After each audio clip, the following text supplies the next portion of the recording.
come as friends, when killers come as friends.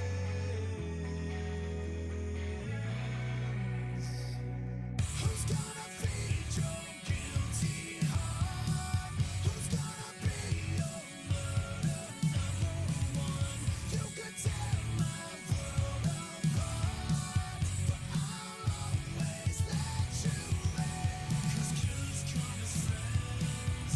I'll let you. 'Cause killers come as friends. I'll let you. 'Cause killers come as friends. I'll let you. 'Cause killers come as friends.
I will medicate, I can be the one.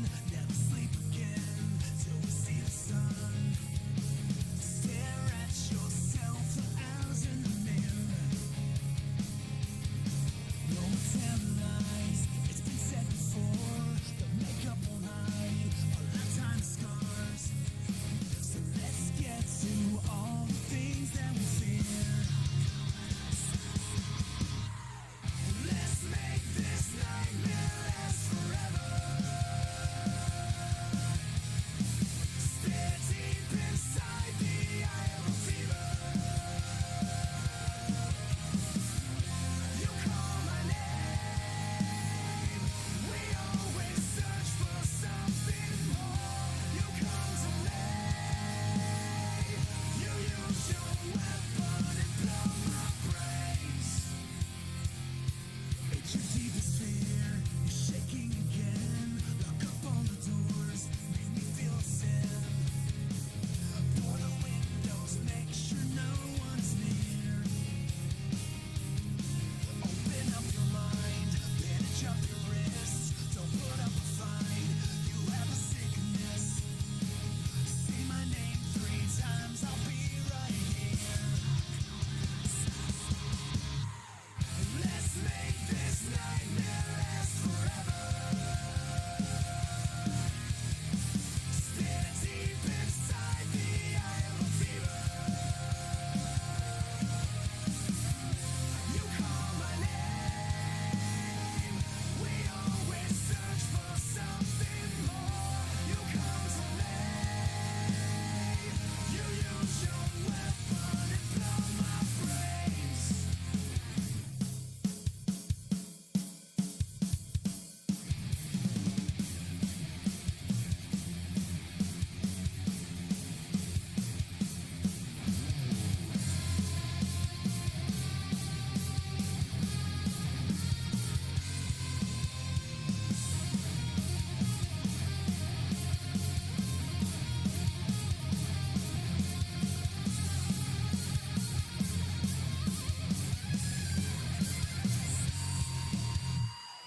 Let's make this nightmare last forever. Stare deep inside the eye of a fever. You call my name. We always search for something more. You come to me. You use your weapon and blow my brains. Well, good afternoon, good evening, good morning. Once again, new series for us here, the Midwest Days of Thunder Cup Series. Well, good afternoon, good evening, good morning. This is Rocky Game 150 brought to you by Jinx Shifters. Well, good afternoon, good evening, good morning. Jason over here, Signature Esports.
Welcome everybody out into this wonderful Midwest Days of Thunder race located in the Midwest in Iowa.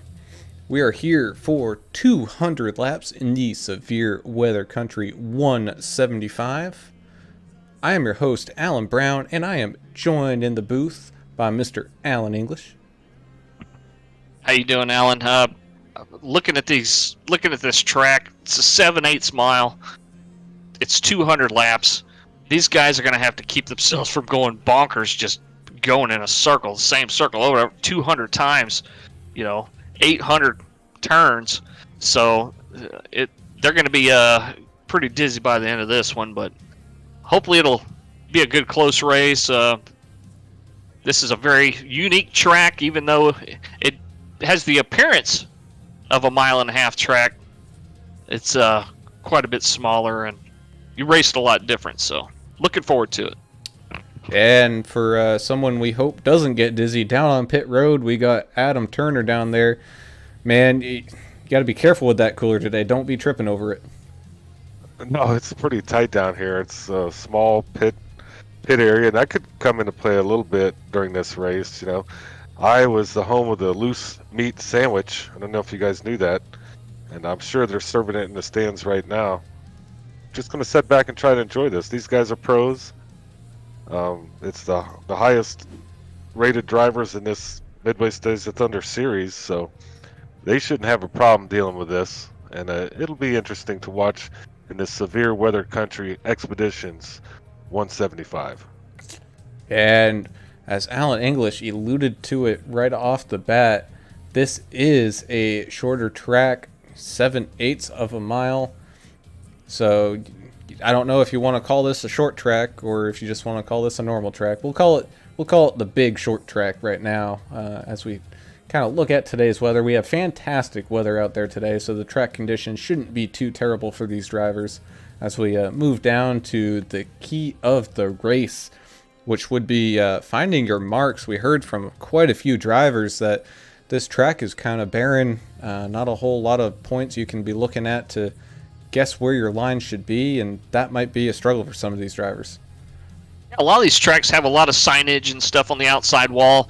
Here at Iowa, you don't have quite as much, so maybe finding that landmark, your lift and brake point, maybe a little bit more difficult here. They're going to have to kind of do it by feel. And there might be a little bit of confusion later on, especially once you start having to back that mark up as you get some tire wear coming into play there.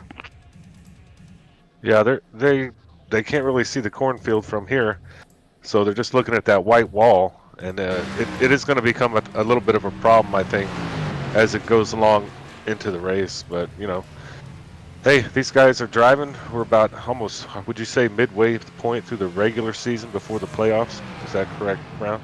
Yeah, we are actually just a little past that midway point. Yep. So any of these drivers that are looking to hopefully make it up into that championship contending kind of final chase group, you got to start doing your moves now. Otherwise, your season's going to end in pure disappointment. I think we were talking about earlier. 3 of the top 5 guys, they don't have any wins, and they're just plugging along, kind of doing the marathon thing. They're doing the right thing and staying clean and staying in the top, at least top 10 looks like, every week. We got a few repeat winners, a couple of repeat winners. So you're going to have a lot of guys pointing their way in on points, as opposed to locking in to the playoffs with a win. Yeah, but that also leads to some of the consistency that these guys have. So current leader for the individual points race here would be Eric Fiorello, 0 wins with 374 points, with Joe Neidig also with 0 wins at 371 points. So that is a close battle up there. Manny Valdez does have a win in 3rd at 369 points. Justin Malarkey's got 2 wins, as we saw him pick up win number 2 last week. And to round out your top 5, you have John Neidig. He's also got 0 wins. So these guys have just raced consistently and plugged along and gotten results week in and week out. We beat that to death last night during the ARCA race, just because in ARCA there is not a playoff system. It's points based. So it's out of necessity. You got to show up every race. You've got to be consistent. You got to finish the races, most importantly. And keep in mind, the guys that are already locked in to a playoff spot here in the Cup Series, they're not going to be out there slouching. They're chasing bonus points too, because those bonus points will carry over to the playoffs. As we start to roll out here for qualifying, yeah, go ahead, Adam. No, I was just going to say that was a really good point.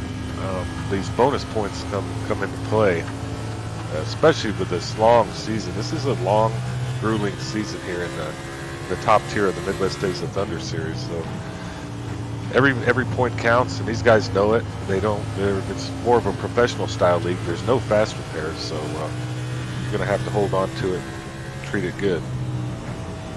As we take a ride around here with Justin Malarkey, as he tries to set his qualifying lap times, you can just see how wide and relatively flat this track is. It almost has a consistent banking throughout the entire thing. Yeah, there's not a ton of banking here. These guys are still getting some decent speeds. They'll be hitting 160 miles an hour or so, but on a small track like that, I'm sure it feels quite a bit faster. Well, and who would y'all think would be more suited to a track like this out of these guys? We know them. We've been watching them for quite a while now. Who do you think would be more suited for a track like this? Well, I would think any of the guys that have consistently performed well at these shorter tracks. I have a feeling this race today is going to require a whole lot of patience, and those guys seem to be able to have that patience and not get involved in anything silly. So that's what I look for today, is those guys that typically have good short track presence. It really is anybody's race. We have our guys that dominate week after week, and of course they're at the top of the qualifying pylon right now. But something else you got to think about here is they're running 80% fuel load, so they're going to be out there for a long time on a set of tires. So it's going to be interesting to see. It may not be your week in, week out dominator guys that drive real fast. You might get a few guys sneaking up there into the top 5 that are the patient guys that are going to take care of their tires and try to extend each green flag run that they're doing. Yeah, I think that's another great point. But here's another thing I've noticed here. Coming into the pit road, it's a it's a dandy. It's difficult to get into when you're coming off at top speed. So we could see some issues entering pit road if we go green. And that comes down to practice. I mean, these guys, this top tier series is not like the other two. These guys are not required to show proof of practice laps, the 30 laps that the other series have to complete before they can grid a car during any given week. So it's up to the drivers to practice. And if they haven't been practicing some green flag pit stops, getting into pit road safely, you might see some penalties. You might even see some spins. The track temperature is not too high. I think it's 78, 79 degrees. So the grip is going to be a little bit better today than like last night at Phoenix at the ARCA race. It was so slick out there because the track temp was so high. Now, one thing I was kind of noticing there while qualifying was that sunlight is dead into your eyes as you're on that backstretch. So vision until this race heads into nighttime. Yes, this is a day-night transition race. These drivers are going to have some visibility issues. Right. Yeah, until the sun goes down, the lights come on. Yeah, they're going to be dealing with the sun in their face, and it's going to be fun to watch I love watching the transition races. I think it's a really cool thing that iRacing put in there here a year or two ago. It definitely changes the race as it goes, and kind of how you're playing the race out with your team. And speaking of teams, looks like all the Angry Idiots did not qualify. Greg Klein, Eric Fiorello, Derek Schimmel. Wow, and really? There was one other, Travis Eccles, that didn't put in a qualifying lap. So they must have something up their sleeve. I don't know. They must. Yeah, they're all starting right together in the back of the field. That's a bold strategy there, Cotton. It sure is. It absolutely is, as our qualifying comes to a close and they start to take to the grid. We will quickly do our grid rundown. The 72 of Manny Valdez coming in with the best lap time there, so he wins pole position over the 6 of Lance Hill. Joe Nidick in the 24 will start in third, with Mike Simone starting in fourth. 64 of Anthony Fry coming in fifth, with Justin Malarkey, last week's winner, coming in sixth. In seventh, you have John Nidick in that 8 machine in seventh, with Alan Dixon on the outside in eighth.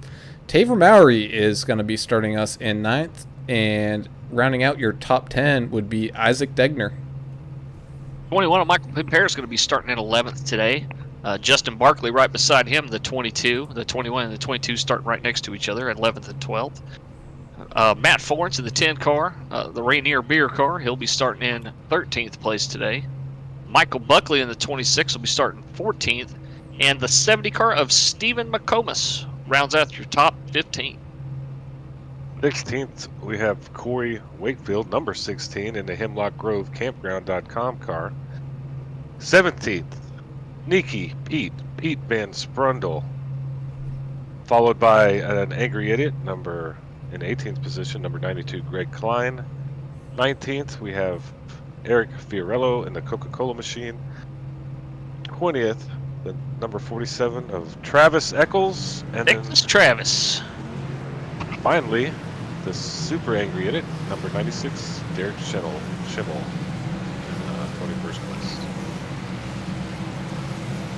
As these guys go and start to follow the pace car around, I believe we are getting ready to go green here. We'd just like to do a big shout out to Severe Weather Country for another wonderful sponsor of this week's race. Go ahead and check them out for your extreme vacation adventure. Yeah, they say that their little motto is take the ultimate journey into Tornado Alley. Storm Chasers and experience with the Storm Chasers and experience the most awe-inspiring thunderstorms on the planet. These guys are chasing tornadoes and you get to see it all. It's a pretty interesting concept. Yeah, they run all the way up and down the central United States chasing those tornadoes on those expeditions. And Including here in Iowa, I'm sure. I've watched the videos, and they'll go from Nebraska to Texas and chase it. I mean, me personally, I don't know if I'm down with that, but I think I like the concept, and I know people like to jump out of planes and do all kinds of crazy stuff. So, Adventure, man. oh, it's a good deal. So yeah, you guys can check them out on Facebook at Severe Weather Country and at severeweathercountry.com. Manny Valdez going to take us to this green flag as the pace car guides them through the exit of turn number 4. He's going to be coming down right now. The flagman is ready. The fans are ready.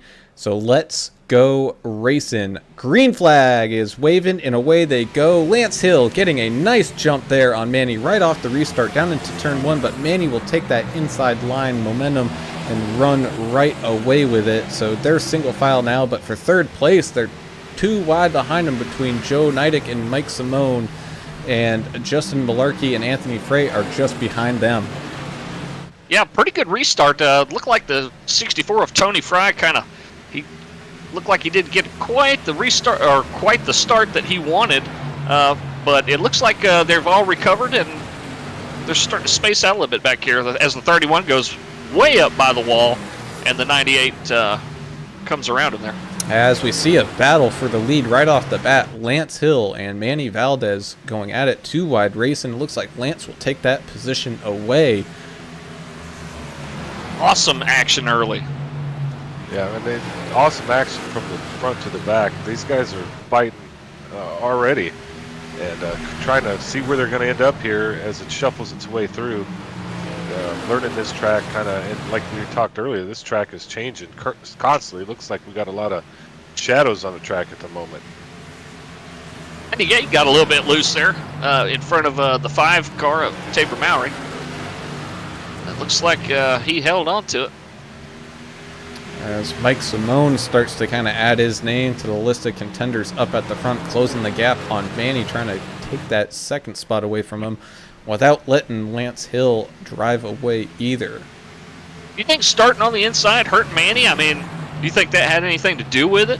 Do you think the outside line's just better on starts and restarts here? I think that is the case. It looked like Lance was able to get a better run long term on that outside, whereas Manny kind of struggled a little bit on the inside. Yeah, Manny hit the wall, just touched the wall there in the backstretch, and number 27, Red Stick Mike Simone in the Paya machine made a little run on him there.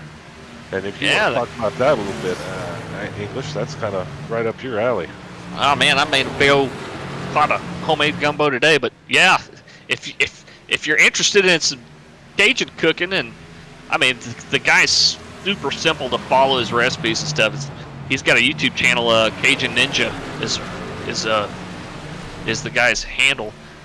He's also got a website, thecajunninja.com, and he's got some memorabilia for sale and stuff like that. I got one of his spatulas, in fact, that says "Paya" on the side of it. He's a pretty entertaining dude if you get a chance to watch it. We thought that was kind of a cool paint that Mike Simone did. The guy can paint a car, that's for sure.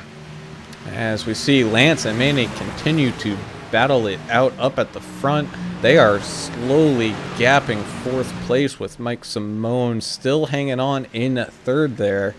Had a nice big shout out in the Facebook crowd saying good luck to Corey Wakefield and Mike Pempere, the Bash Brothers team.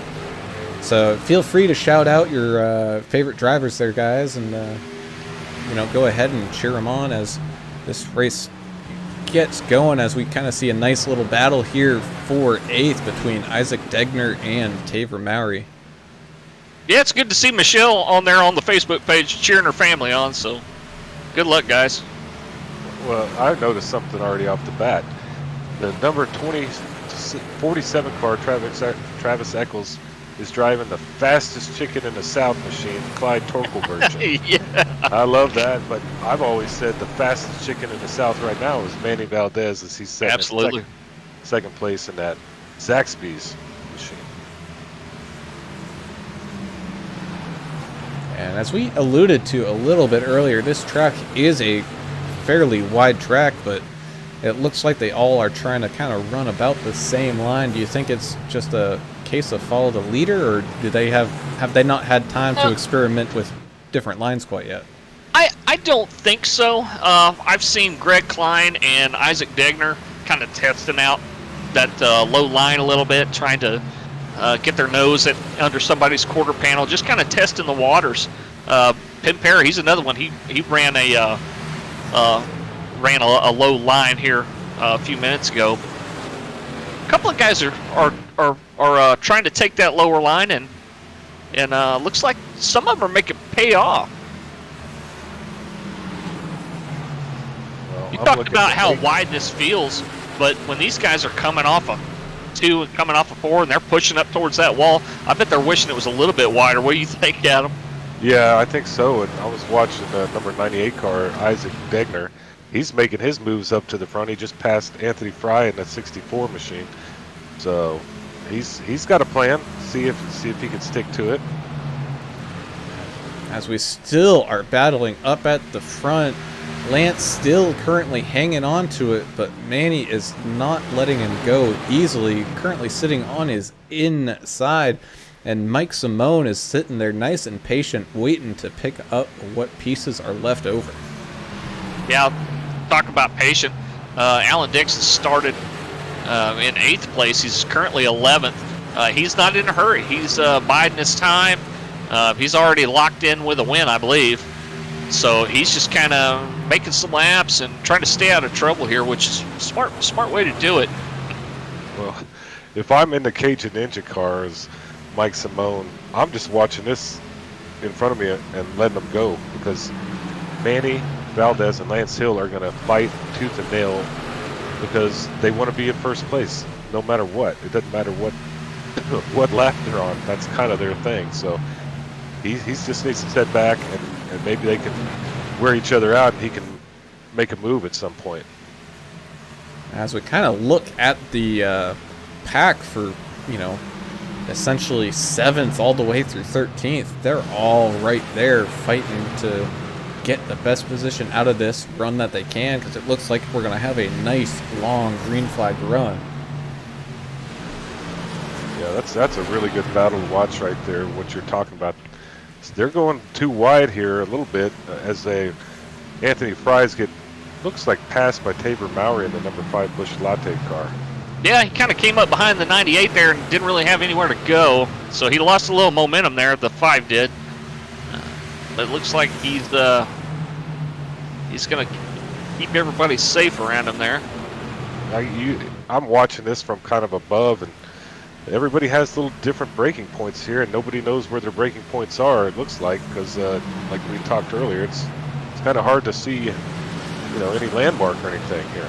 Yeah, 22, Justin Barkley was kind of testing it too on Pim Pear there, trying to see if he could make something happen, but good on these guys to be patient. I mean, Yeah, they've raced around each other so much, as you mentioned yesterday, Adam, about these guys. They all know each other. They know who they can race around safely and who they may have to watch out for tonight. Yeah, that's for sure. Barkley in the 22 machine, he's usually driving a mac and cheese paint, but today's Brick City Plumbing, and I think that's the sponsor for next week's race at Texas, Brick City Plumbing. And he's rolling out there in 11th place, holding his own. And yeah, the person sporting today's sponsor and last week's sponsor, John Neidig, currently sitting in 6th. He's up 1 position as he gets tight, snags the wall. Oh, so does a bunch of people behind him. As no yellow comes out yet. Wow. The 98 and the 5 got together, and the 5 definitely caught the worst of it. There was some more extracurricular after the end of that too, so wow. We'll go back and take a look at that. See what happened there. Yeah, that's one of the things. If you're below the yellow line there off the racing surface, they're going to throw a yellow. It just looked like a whole line of them got tight all at the same time, and just the room started to close really, really quick. Yeah, Well, hopefully they didn't have too much damage. I saw Pimpere. I was riding along with him, and it just kind of all unfurled in front of him. He got a little bit of damage there, but I think, hey, they're still going. Let's keep at it. As we take another quick look back up at the leaders, Lance Hill still taking this thing all the way around with Manny Valdez in second, but a new name to this race for being up there, Justin Malarkey. We during the interview last week, he'd mentioned he struggles in qualifying for whatever reasons, but we've seen him kind of race in and race out, improve upon his position and show his true racing self there, especially at the end of these races. That's when it counts, man. To be there at the end and perform well, in the last few laps. You can make mistakes early. You can't make them late. Yeah, I think he's one of those guys that is a groove guy. You get in the groove after lap, you might not necessarily be great at qualifying, but I'm watching him. He's making good short runs on those two in front of him. Yeah, I like up there at any point now. Yeah, I like to say when I'm in a race like this, I like to call it my rhythm.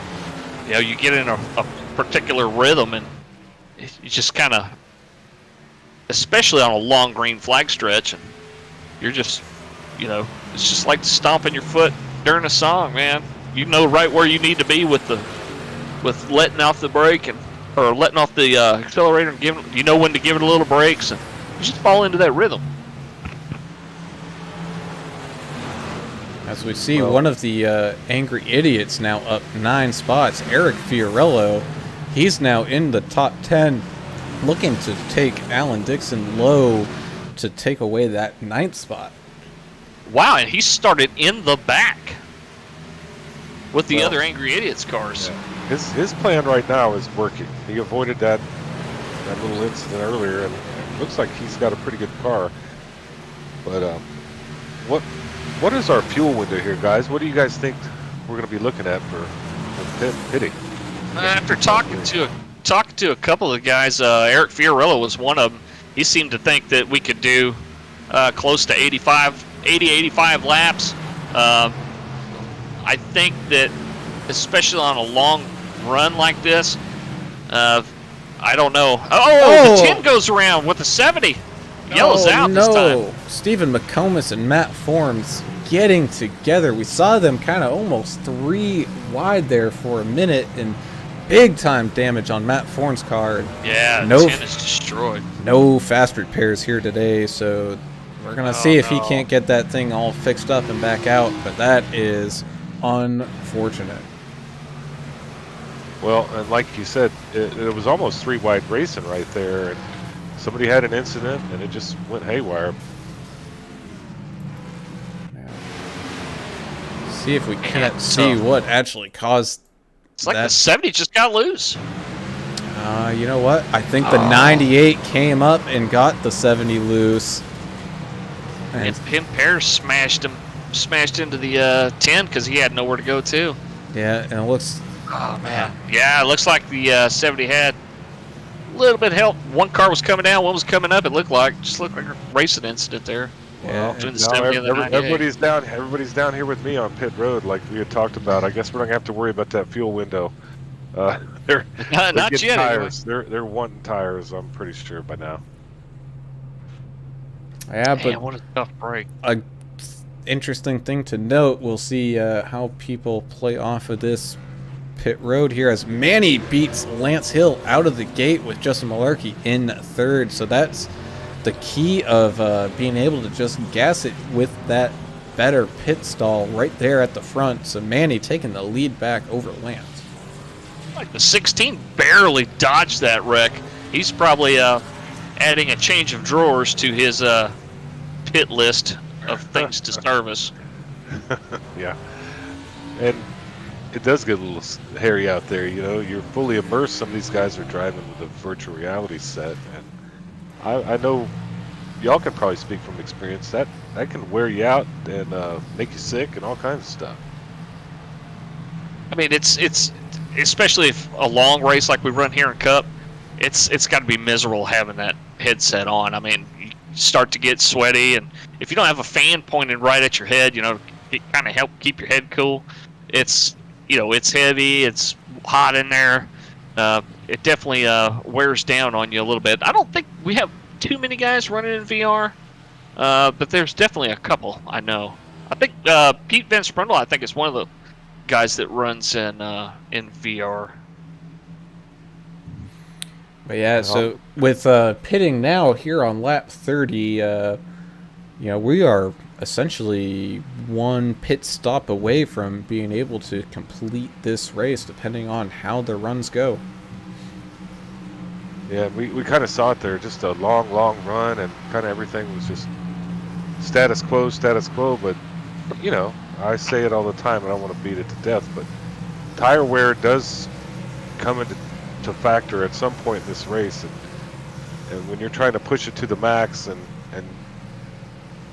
terrible things can happen, right? I mean, we just saw something there, and it wasn't anything intentional, but I think tire wear does play into some of these issues we have. Looks like race control is going to add another lap of caution here. I'm not sure if we just didn't have folks lined up where they needed to be or what. You run into that sometimes on a short track, don't you, Alan? Yeah, just a little bit. iRacing is a fantastic program, especially for all the content and all the wonderful racing we get to see and do. But unfortunately, sometimes it doesn't quite work the way we expect it to, and things need to be shuffled around a little bit. But that's all right. We'll just take one more lap of yellow around here real quick, and we'll get things all straightened out.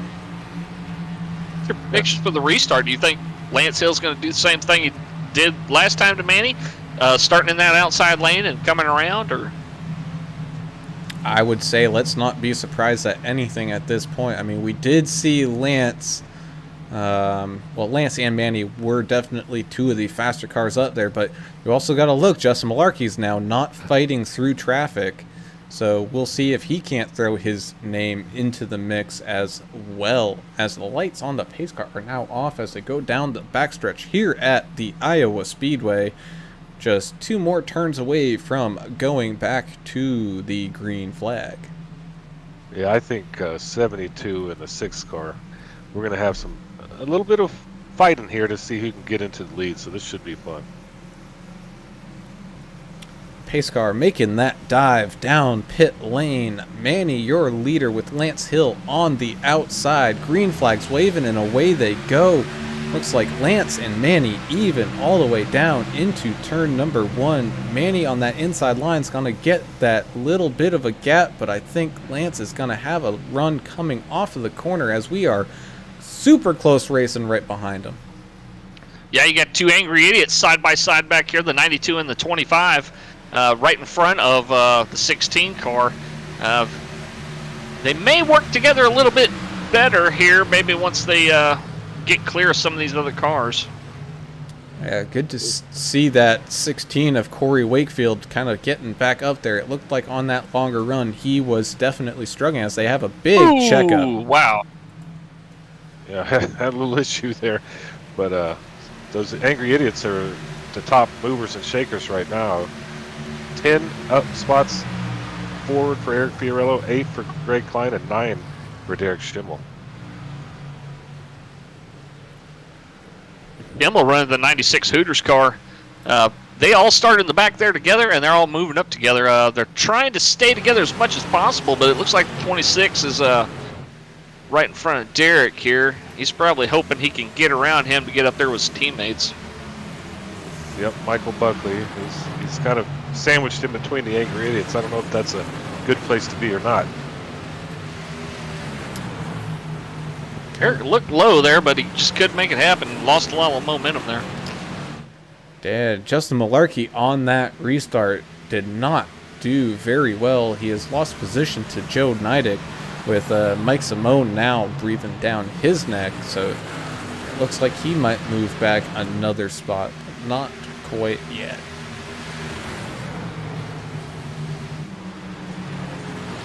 Red Stick Mike Simone, he seems to be good on those fresh tires, and he's pushing Malarkey at the moment, followed by John Neidig in the SWC Expeditions. Camaro. And Favor Mowry gritted ninth. He fell way back after that accident. He's steadily making his way back up towards the front. He's passed a couple cars here. He's shown a 14th right now. He's got a little bit of damage to the back end of his car. If there's no engine damage, I don't think that's going to cause any problem. I don't think we have any aero issues here on a short track like this. Well, I mean, 160, 165, 170 miles an hour, I think is what they're running. You might, it's not gonna help you, but I mean, it's not gonna hurt you terribly, probably. Not like Daytona or one of them other big super speedway tracks. That's just a good battle, 14, 15, 16 back here with these guys. Man, good racing. Yeah, Travis Eccles trying to stay with this group as he looks low on the 80. Pete Van Sprindle here. Let's see if he can complete the pass. Doesn't quite look like it. Number 80 in the Where's the Beef car. If you're old enough to remember that, Oh yeah. you're old. And yeah, as you can see, the 21 of Mike Pimpere sitting right there behind him. His car not looking too good, missing quite a few pieces, but you know what? That car's not going to overheat tonight, and that may be a good thing. Yeah, 70 of McComas just drove right around him pretty easily there. McComas got the back right damage, so that's quite the pair. Then they're coming up on the allegedly the fastest chicken in the South, Travis Eccles 47 car.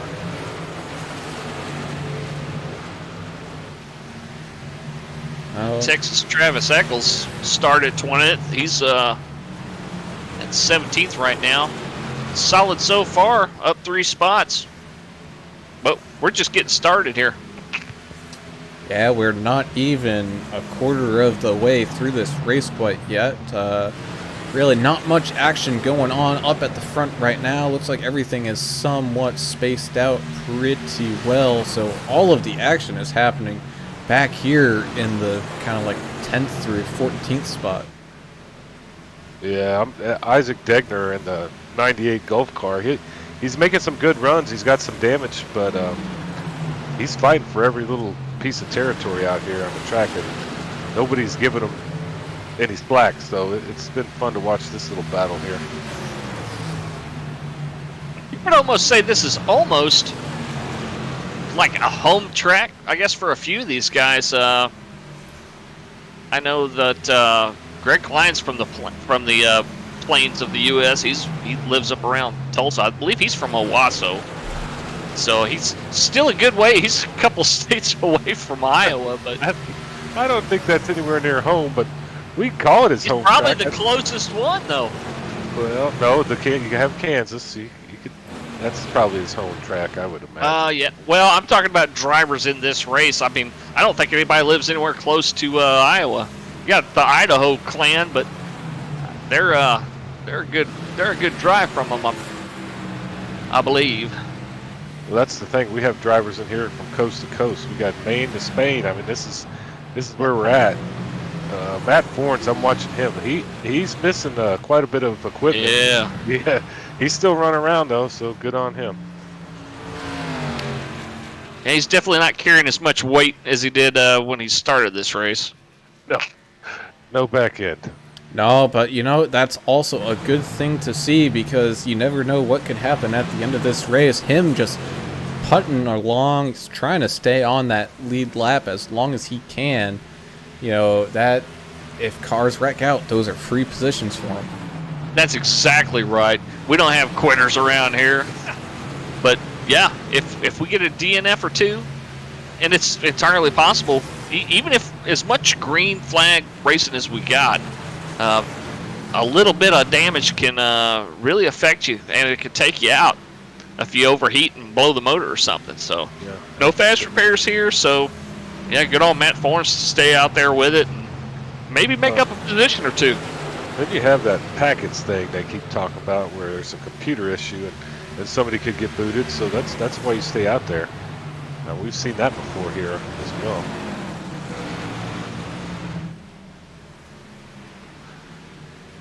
.52 laps down out of 200. as Manny, your current leader, with almost a full second on second of Lance Hill. Joe Nidick in that 24 car sitting in third with Justin Malarkey in fourth. Mike Simone tried to battle up there in fifth, but he's got a good gap to Justin Barkley in that 22 machine, who's now looking to be almost overtaken by Tony Fry there. There's some good battles out there for sure. I'm watching Michael Buckley and Eric Fiorello battle it out, 25 and the 26 car for 10th place, 9th place, and they're going after each other. Bob, that we raced with in Xfinity, just wrote on the YouTube comments. He said, "What's up, ladies?" Well, I'll tell you what's up, Bob. We're running a lot of green flag laps tonight, and this is proving it to be an exciting race. We're getting pretty close to having the lights come on, I think. Yeah, the lights are starting to flicker on.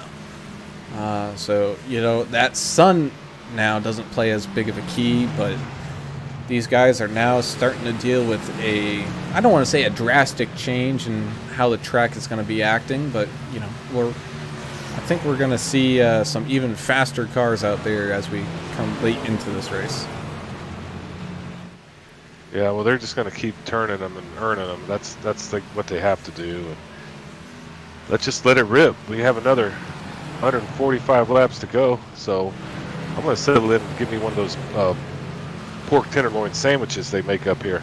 Is that what it is? Is that the loose? What you talking about? The loose meat sandwich? There's two different things they got going on up in Iowa. They got a loose meat sandwich, that's like a sloppy Joe without all the slop. Ah, I got you. And then they got a pork tenderloin sandwich. I think that's a Midwest thing. I'll tell you what, they're pretty good. You need to put a little Tabasco on it, in my opinion. But yeah, a little Louisiana hot sauce or something. if you're ever up there, why don't you grab one of those? Get a taste of the Midwest. As we saw the 25 of Eric Fiorello and the 26 of Michael Buckley have a nice little battle there. So just goes to show these tires aren't wearing out quite yet, but you know, these guys are definitely going to be coming into some of that here shortly. Yeah, I was just watching the 16. It looks like he's been pushing his tires pretty hard because he's getting a little bit loose coming off a couple of these corners. There's some interesting styles here. Looks like Greg Klein. He's just kind of hanging back in between Buckley and his teammate, just trying to see where he fits in here, and maybe he'll make his move. I think probably later in the race. English, you're an Air Force guy. I want to thank you for your service, right? I appreciate it, bud. Honored to serve. So, have you ever traveled to the Midwest when you were in the military? I did a lot of time in North Dakota, TDY, Minot Air Force Base. Did y'all ever try that thing they got up there called the Taco John's? They had something else there. It wasn't Taco John's, I don't think. Well, this is an interesting concept. It might have been. I don't understand it, but they do have a Taco Oh. John's up there, and it was very interesting. Interesting good or interesting as in you're not going to go back there? I'd say I probably wouldn't.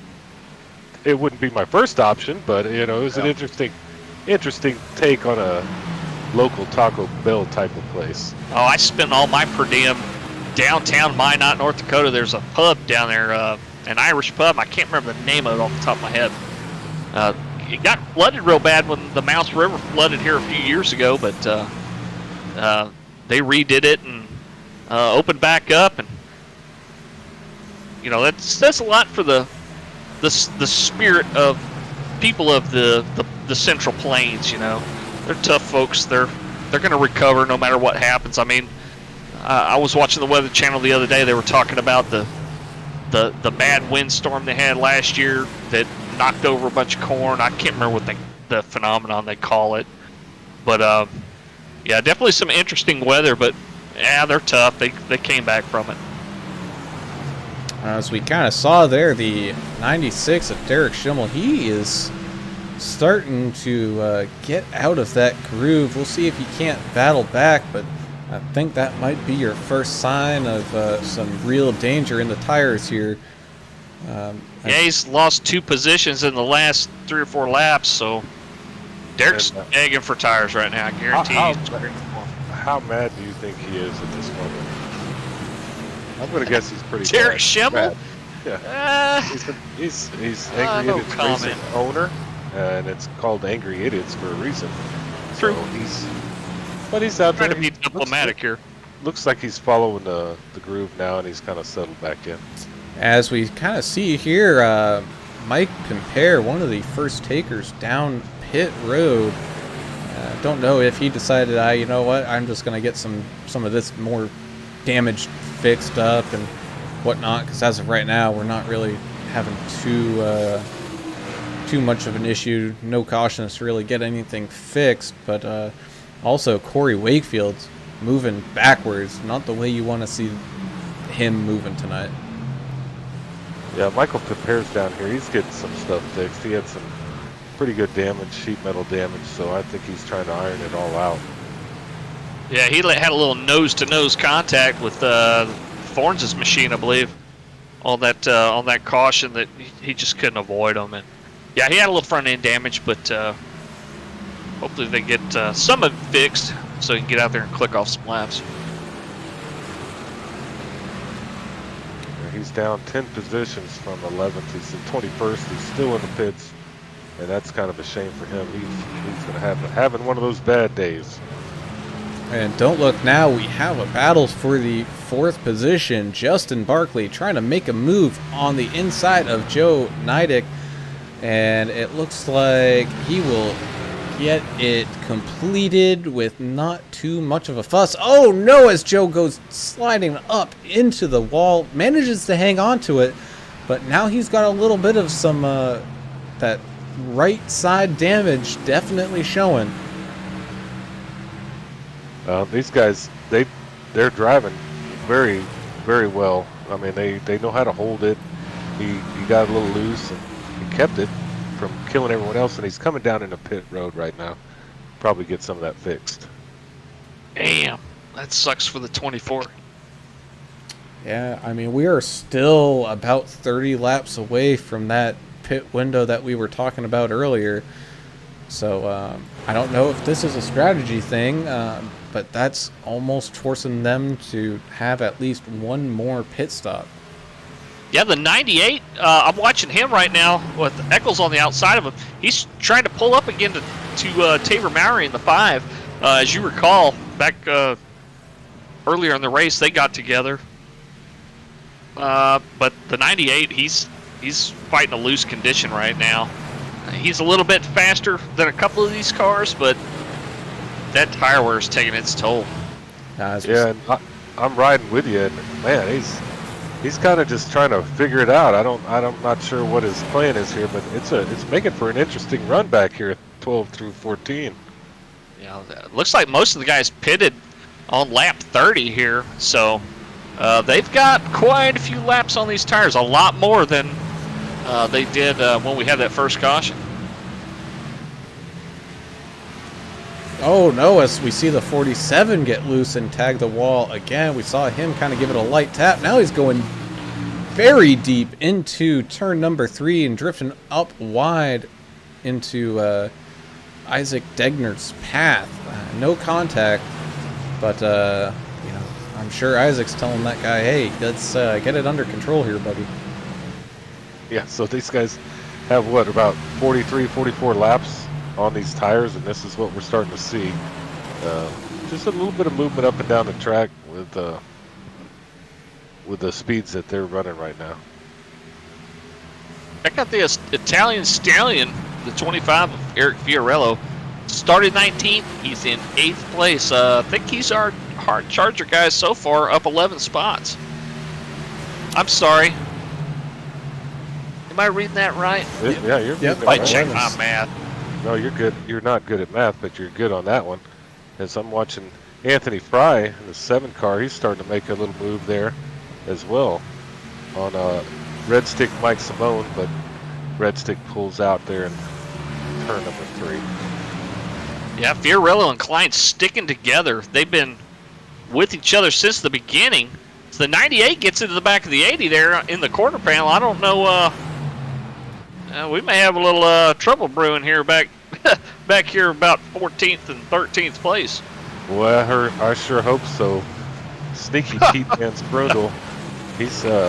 He'll get out there and get after it. He's not afraid of anybody. No. Where's the beef machine?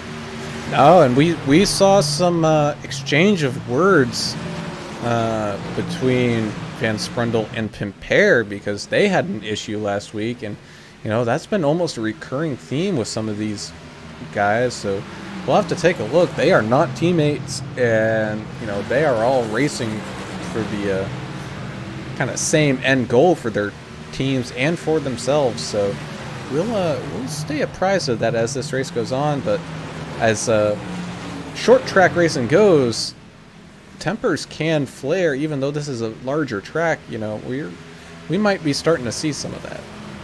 Yeah, you'll see a little bit of back and forth. Sorry, Adam. But these guys, they've known each other for quite a long time. I've never seen camaraderie as good in a league as we got in the Midwest Days of Thunder League. But these guys they're going to fight.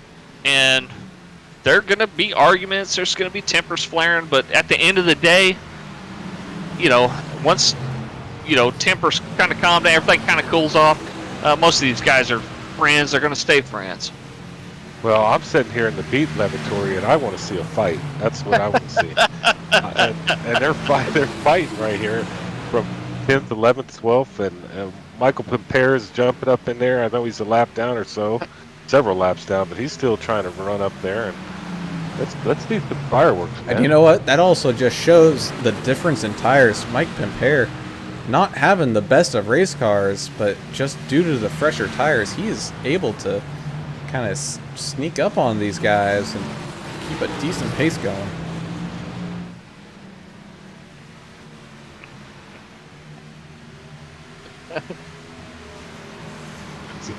It's a long run, what we call it in the business. We're on a long one, so it's kind of like trucking down the road. Let's see what happens. But I really do like this battle here from 10 on back. It's pretty interesting to watch. I don't know what's going on up front, y'all, because I'm not really paying attention. Well, not a whole lot's going on, but Justin Malarkey has found his way up to the back bumper of Lance Hill, trying to get that second position away from him. Manny has just completely driven away from everybody. No surprise there, as Justin Malarkey makes a move on the bottom side of Lance Hill, going down into turn number 3. It looks like he will get the pass completed with not too much of an issue, as that window closed mighty close. Yeah, Manny's pretty much checked out at this point, but there's a lot of racing left to be done. There's a lot of pitting left to be done. So don't expect that big gap to remain. Well, Manny's going to have to knife through some of these lap cars he's coming up on. And last night in the ARCA race, we noticed that we had a problem with the lap car and the leader, and that stuff does happen. So we'll keep an eye out for that. And you know what? As we take a ride here with Manny, it sounds like he is downshifting in 1 and 2. Let's see if he does it again as he comes across the line. I know at that. There he went. He just upshifted. Oh, I'm sorry. I'm watching on a delay. I'm sorry, Brown. I definitely saw him shift there. Yeah, so he might be starting to think about coming down for tires before he even needs the fuel, because they are going super slow into these corners now. Oh, he's got a little secret weapon, does he? Well, now it's been broadcast, so everybody out there's what he's doing. He's doing a little shifting, so we'll start calling him Little Shifty is what he is. I tell you what, he's fighting that wheel coming off a couple of those turns, though. Yeah, that car is not where he wants it to be as far as grip level goes. Past the real chicken pit special. Yes, he passes Travis Eccles, so that puts the top 14 cars only on the lead lap, with Travis being now the lucky dog, but maybe not for long, as Manny's up on the bumper of Alan Dixon. We'll see if Allen just lets him by or if he's going to race him hard to stay on that lead lap. Dixon's one of those guys that's locked in. He may not fight him too much here. Time will tell, though. We'll see. This looks like looks like he will just let him by as Manny drifts up high. Contact! Side by side they were. God. Yeah, that was interesting, right? Wow, that was close. That was close. This is where Manny needs to use those ninja focus techniques to slow his heart rate Yeah. because it's beating hard now. He just drives that thing like he stole it every week. So, I mean, he knows how to do it. So we'll see what happens here. This is where he gets loose as they every time. almost touch each My other goodness. again. I don't know what's going on. I think Allen's just being like, God, just pass me, man, already. But it looks like Manny's really struggling and pushing out very, very wide through these corners. Dixon's got about 3 laps newer tires, but I've never seen a lap car fight somebody that much since the Ryan Newman race. But He don't. I mean, it's his right to do so. So good on Yeah. Alan Dixon for putting up a little bit of a fight there. Yeah. Make Manny use up some tires, you know. Fight him while you got him with you, Yeah, that's right. and now That's he's always gotta exciting. stay in the position to, as the first car lap down, and see if he can do that. And it looks like Travis Eccles may have a different idea here. Yeah, so Travis Eccles now your lucky dog. But what that battle also did, that brought Justin Malarkey 2 seconds closer. He's now, just under 2 seconds back from Manny. So let's see if he can't ride that momentum and keep closing that gap as, we're really starting to see some cars struggle out there. Mike Simone now coming down pit road. Yeah, him and Matt Forns have decided to take those tires, and Matt Forns probably needs whole other thing of sheet metal as well.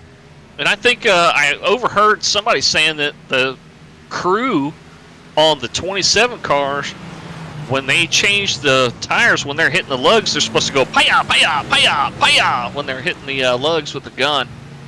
I'm not sure what that means. I think it might have something to do with the Cajun Ninja sponsor. Yeah, 100% Mr. Cajun Ninja still in the pits, coming out of the pits this move. Alan Dixon coming down as Taver Mowry's about ready to come out of the pits. So we're starting to see these things cycle through, and Justin Malarkey coming down pit road.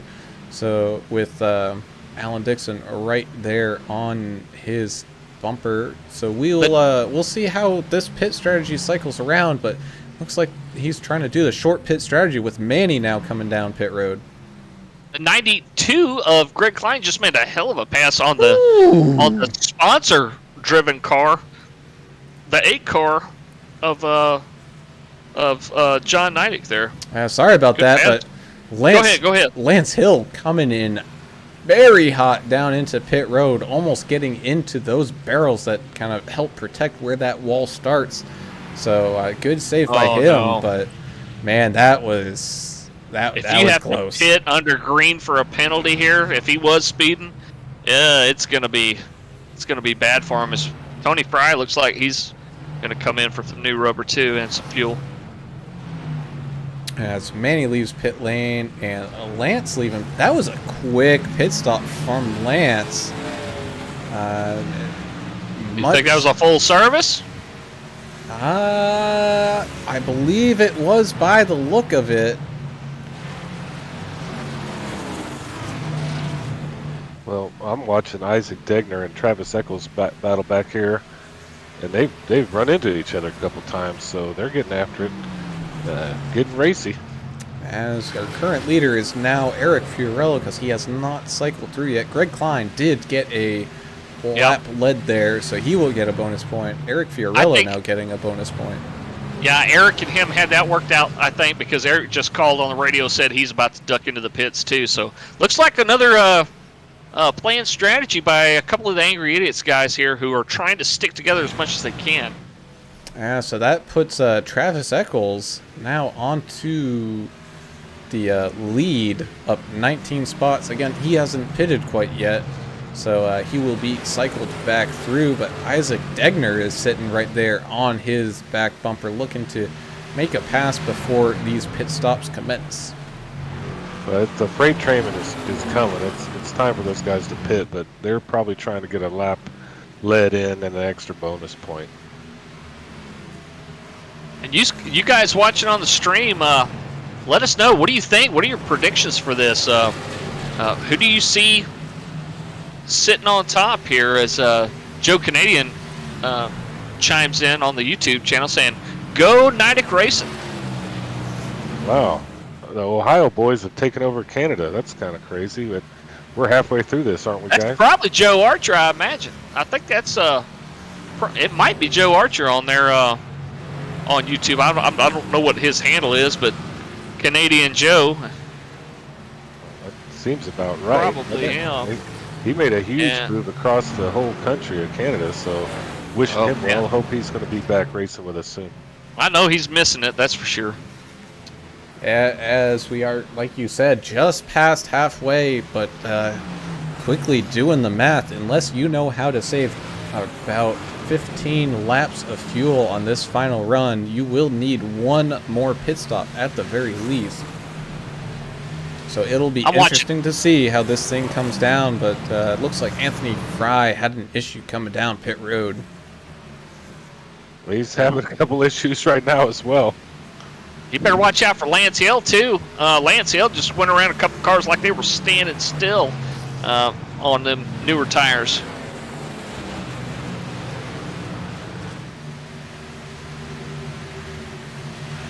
Oh no, and Matt Foran's pulling all the way down and taking a tow, so don't. Oh no. I wonder if his engine decided it was done running for the night, although he may not have been.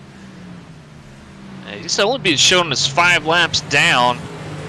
Hopefully he doesn't have a long wait there for repairs in the pits.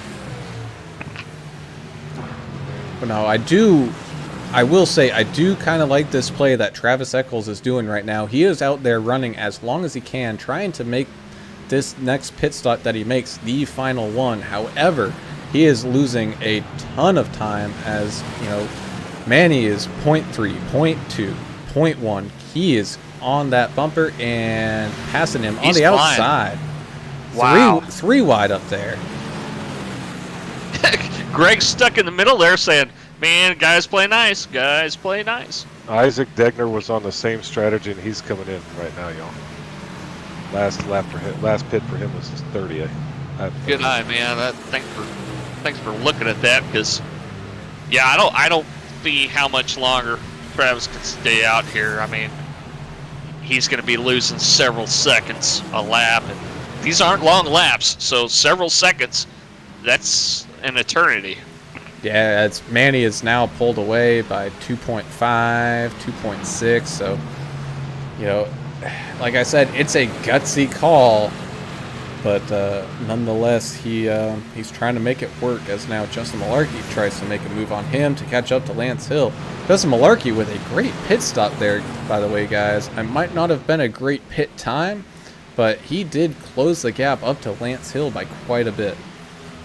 There's a lot to be said about entry and exit. We talked a little bit about this earlier today about practicing green flag pit stops, and if you do practice green flag pit stops with some regularity, you can make up a lot of time knowing what lights need to be lit up on your tack when you're coming in to keep your speed legal, and knowing when to come off that track and get in the brakes hard and get that thing slowed down, because you know, before you know it, the 40-mile-an-hour pit speed limit that we have here at Iowa, you're going to hit it quick. So you got to get that thing down, slowed down really far. 40 miles an hour, that's just super slow. This severeweathercountry.com 175 here in Iowa is starting to show. They're starting to show up, right? I mean, I think that once we had that last pit cycle, now we're starting to see some interesting stuff happen out here on the track. Caution's out. Caution's out. Oh no! Straight away, we got a car Stephen McComas in the 70 Was it machine. I think McComas? Oh, I think he man. just lost it a little bit. I didn't see anybody near him, but we'll have to watch the replay. No, there was somebody near him, and I believe that was the 98 of Isaac Degner. So we'll take a quick rewind look at that. And it looks like Isaac Degner was Oh, on the man. outside Right. of the 70, and the 70 drifted up, and Pitt maneuvered himself against the bumper there of Isaac, hitting the wall and bringing out our second caution of today's race. Wow. Yeah, and I couldn't see that from my angle, but it's a total pit maneuver, and I don't think it was done on purpose, but maybe it's no. going to start some kind of war out here. That's what I like to see, Well, little rubbing and fighting. the great thing is that they threw the caution because there was a ton of cars coming, including some of the front runners, and you don't want them all mangled up because of an accident on the front stretch. Now, unfortunately, due to that timing of that, Eric Fiorillo ended up being the lucky dog, and he is in 9th, so 10th and on back is all trapped a lap down because Oh, wow. Manny Valdez did not come down pit lane. Matt Forrest just let us know on Facebook the reason he had to go in there and into the pits is he had to go talk to some contractors he's got working on his house. He's getting his kitchen remodeled. So the kitchenless Matt Forrest had to go talk to some contractors. That's why he had to duck on into the pits. Well, he was having a rough day anyway, but I mean, what's he cooking Man, on? Some big kind time. of hot plate with a wok or something like that? I don't know. He must be eating a lot of McDonald's or something, or Wendy's. Oh, as Manny now leads a whole group of people coming down pit road, so I think people will now start to get laps back. I think this might be something like we saw back there in the ARCA race where the pit road functionality of iRacing acted kind of funny.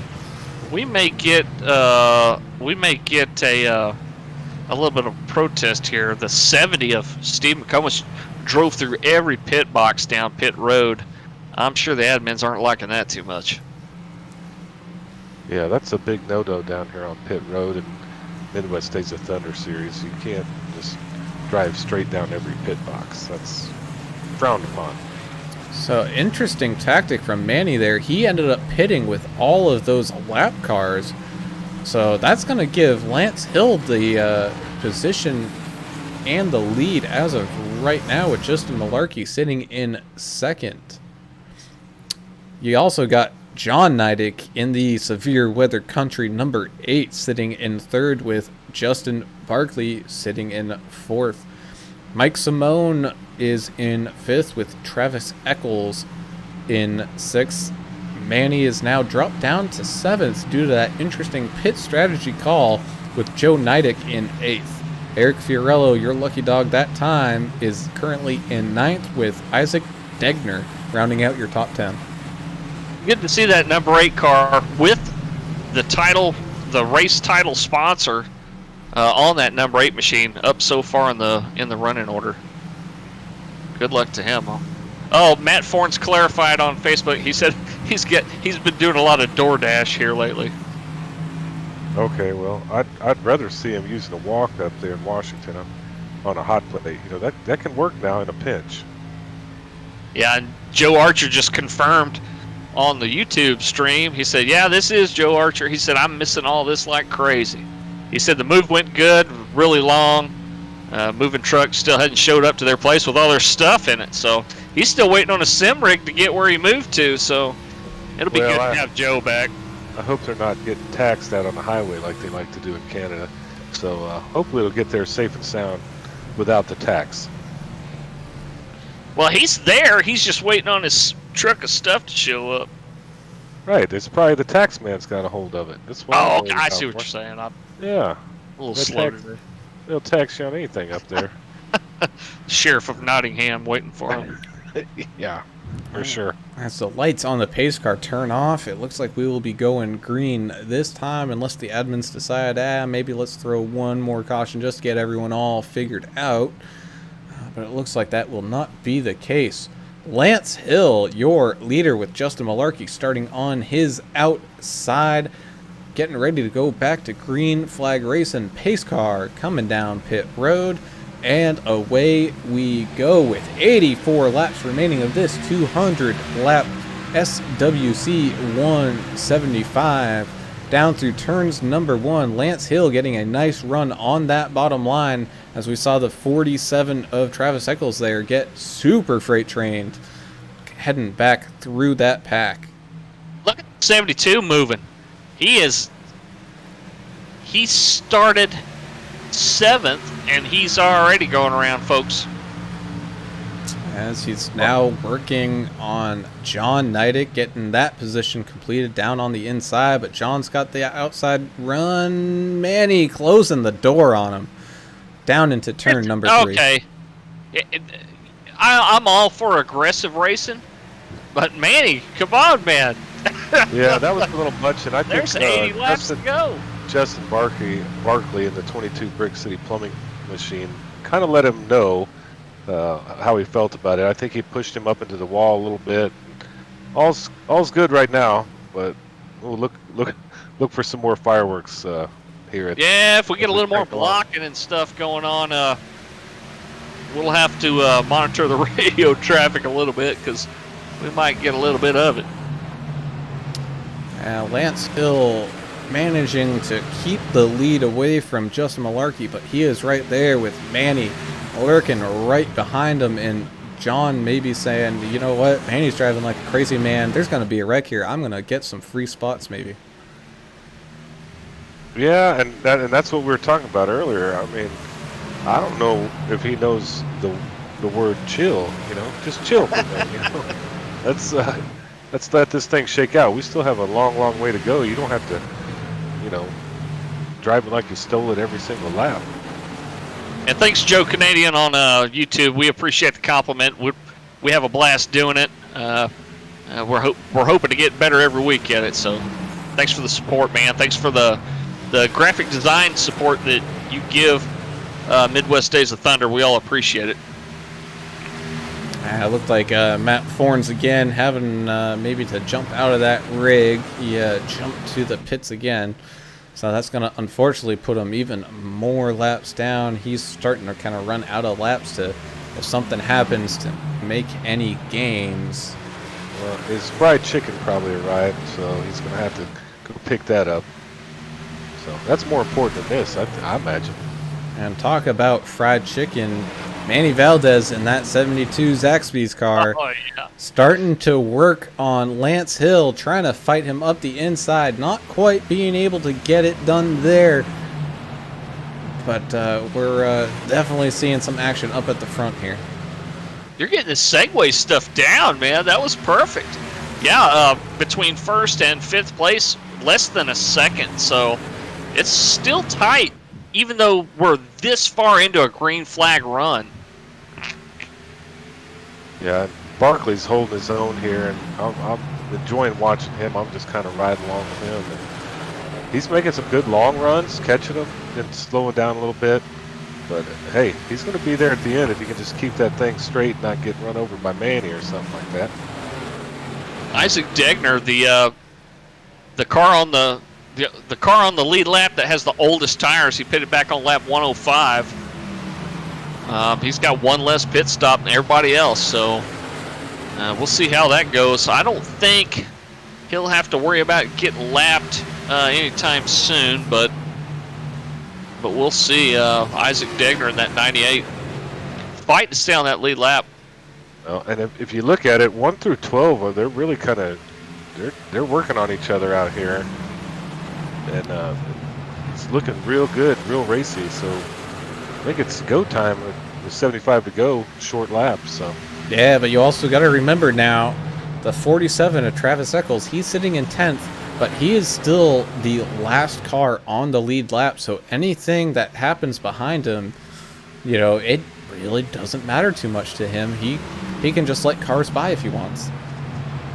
That's exactly right. He's in the position where if something happens, just like you said, it's going to do nothing but help him if it happens behind him. That's not a bad place to be. But speaking of good places to be, is Red Stick Mike Simone. As we see him on fresh tires, man, he's hot when he's on those fresh tires. He's looking really good in that Cajun Ninja machine. It's got the Holy Yeah. Trinity on the back of that. Celery, Yeah, onion, that's right. tomato. Oh, as No, Manny, that's not tomato. That's a bell pepper. Manny looking back towards the inside of Lance Hill again, not quite getting there, but he's still sitting there right on his quarter panel, coming down through the exit of turn 4, down across the start-finish line. So Manny's still trying to get that spot back away from Lance, but Lance, he's driving a very good line, kind of sitting right there in the middle of the track. So Manny's either going to have to really stick it down low or work on some magic on the high line. And these two guys are always battling each other. I guarantee you they're mirror driving too, though. Lance is going to be trying to take Manny's line away, and vice versa if Manny gets around him here. So, yeah, the 73 of Malarkey, he's watching all this go on, saying, "Man, you guys mess up, so I can get my chance to strike." And look at here, look at Barkley trying to go low on the 73. Yeah, Barkley's the man possessed right now. I don't think he was real happy with the Manny Valdez and the number 72 machine, so I think he's trying to make a point here. Do you think these two guys at the front would make bunk beds together or do karate in the garage?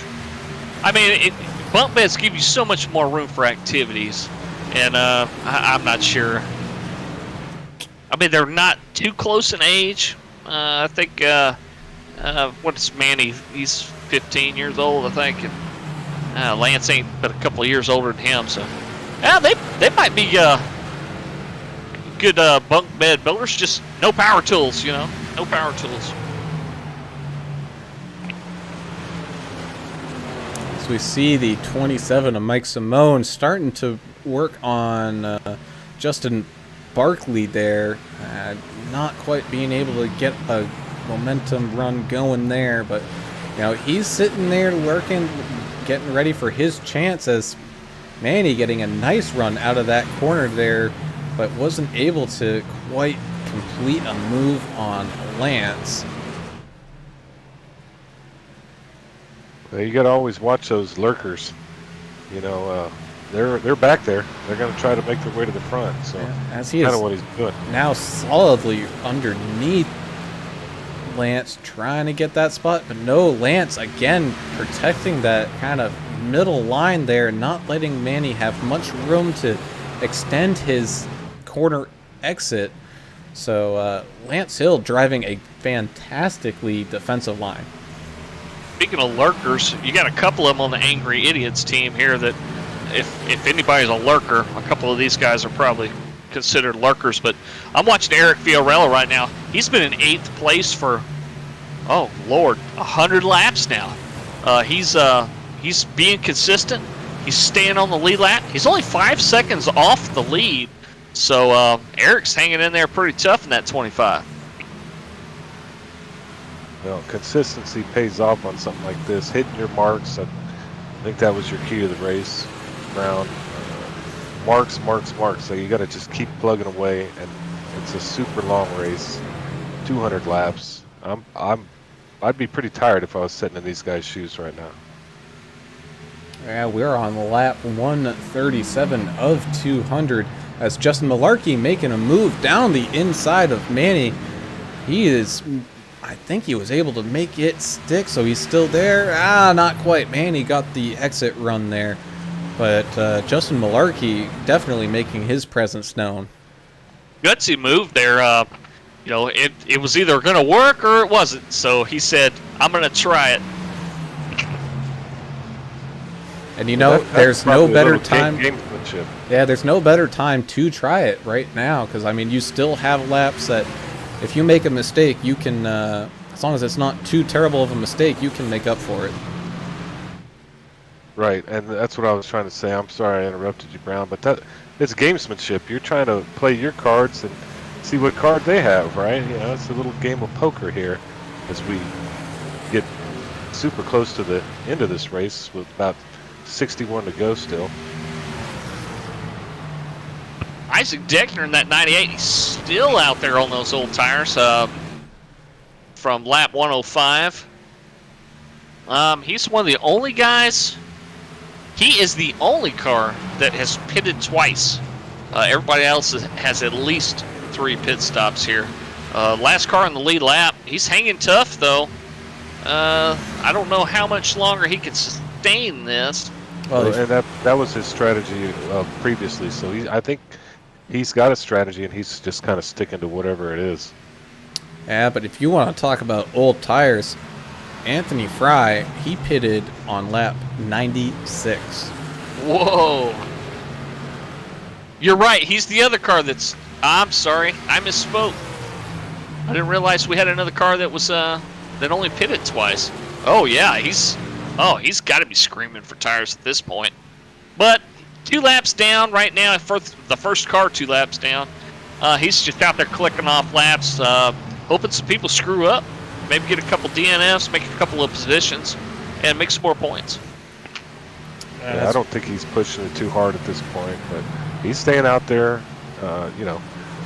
staying with the program, trying to get those points. So good to see him out there and keep running along. And something I've been noticing as we've watched this front group here, the top 3 have all been kind of running that middle to high line, especially the high line in 3 and 4. But the 22 of Justin Barkley diving way down to the yellow line in 3 and 4. Expectations. Has this race, to you guys, just me asking you guys, do y'all think that this is a track that we need to keep on the Cup schedule? Do we have to keep coming back here? Because I'm pleasantly surprised at how good the racing has been here.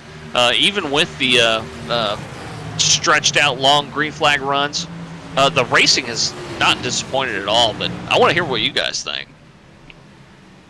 Well, I think it's actually been more exciting than I thought it was going to be. You kind of have to, there's a little bit more work involved, you know, and a little bit more strategy, I think. And, you know, these guys are, you know, we talk about the cookie cutter mile and a half. 25 to the wall. 26 and the 25 got together. Looks Staying green here. Staying. Sorry, guys. No, it's all good. Great call out. The 26 still kind of hanging out on that outside, just coming down off of that wall. We'll have to kind of wait in here and see what happened between them. Do you think it was just a little bit of the tires starting to show some age and running out of good grip? Running out of grip or running out of patience. I mean, these guys have been around this track almost 150 times now, and as the 72 gets into the 6 and loosens him up, Yeah. and Malarkey takes advantage. Malarkey taking advantage of that. Well, how do you think the 6 is going to take that? Not very well, as he's now working on the inside and not being able to get anything done there. So Lance Hill dropping down in 3rd, Manny up into 2nd, but your big gainer on that, who is sitting in 3rd, is now your leader, Justin Malarkey. Yeah, and I was saying before, you know, I think it's been some relatively good racing, and it's been fun to watch so far. And they're making a go at it. And the Pennsylvania native was just of Malarkey. He was just waiting for something to happen, and sure enough, he got it in his favor, and he took advantage. Good on him to just wait there for his moment to strike as he takes the lead here late. As Lance Hill works on the inside of Manny again, no room given to either driver.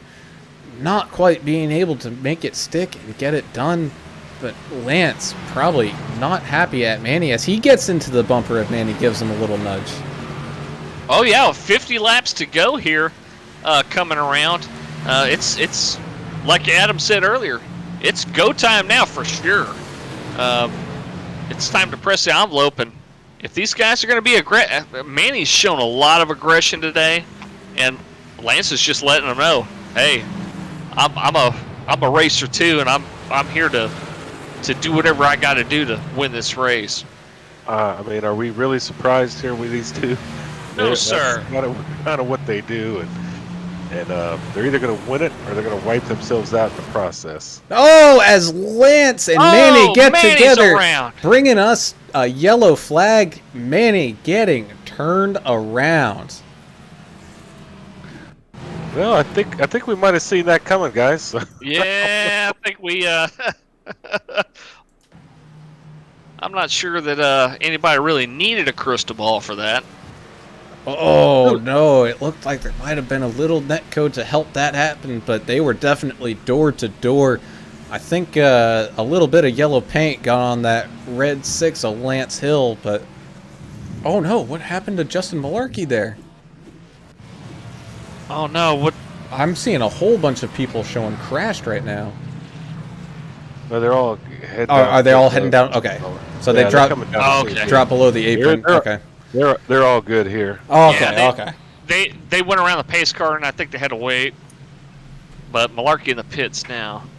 All right. Yeah, I got worried there. I'm seeing a whole bunch of names pop up with crashed right next to it, so they must have just dropped down to the apron and let that pace car by, which is A-okay. So Justin Malarkey, your current leader. Man, I didn't notice. How does Manny's car look after that? Well, let me take a look at it, but boy, I like the fireworks, and that's what I was really waiting for. Some action, right? You know, that was And pretty a little fun. drama, yeah. Yeah, and it's going to continue. We still have almost 50 laps still left to go, so I don't think we've seen the end of this one.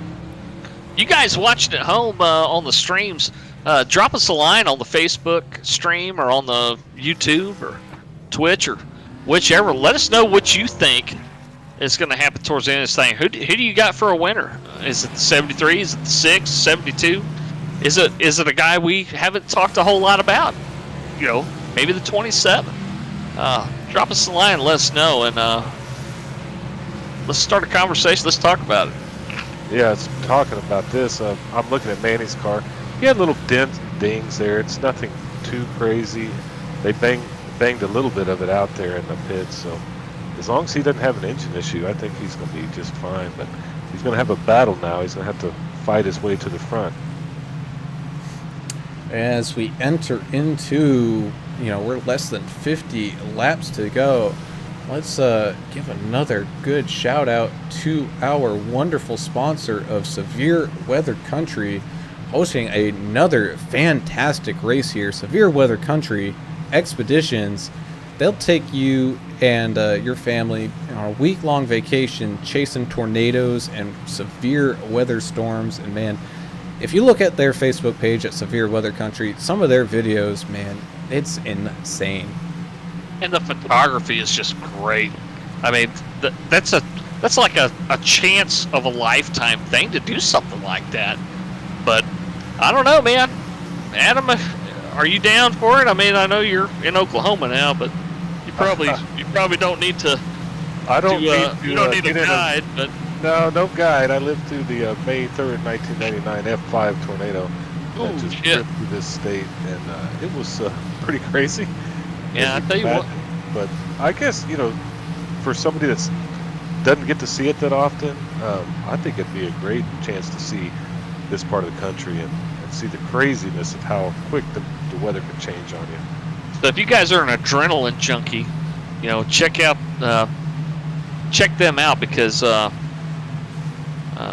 that's definitely something you don't get to see everywhere in the country. You may live in a place where severe weather like that never happens, so man, hit them up. Yeah, they can be found on Facebook at Severe Weather Country and online at severeweathercountry.com. Your crazy experience vacation destination. Go check them out. Speaking of crazy, Anthony Fry has still not pitted. He's still on tires from the 96th lap, and Tabor Mowry and Alan Dixon are at 111. They pitted on 111, so we're now on 156. I don't know what the strategy is here. Lance Hill has a fan on YouTube. Vicky Hill says, "Go number 6, Lance Hill." Well, she's getting a race from him, because him and the number 72 car, they're going to have another meeting here, I think, before we end this race. Yeah, I think Vicky, hold on to your seat, because this ain't over. It is definitely not over, but this caution is now over as a pace car coming down pit road You got Justin Malarkey leading them to this green flag. Away we go. Lance Hill on his outside, 2 wide racing down into turn number 1. Looks like Justin Malarkey had a nice jump there, and the 27 of Mike Simone was trying to get his nose up in there to take it away, but Lance Hill getting a fantastic run out there on that outside line. But Justin... Medics got into each other! Oh. And it stays green even though we got a car hitting the barrels at the beginning of pit road. 3 wide coming across the It stride. got wild here, and I'm watching 72 of Oh, the man. fastest picking in the south. He went 3 wide as well, and now he's set number 4, and he's going to take no prisoners, I don't think, here. Degner coming back on the track after sliding down right at the pit entry. Yeah, the 72 made it 3 wide there. Very, very aggressive move there. I'm sure some of the other drivers don't appreciate all the aggression, but I mean, what do? There's 30 laps to go. 40 laps, I'm sorry.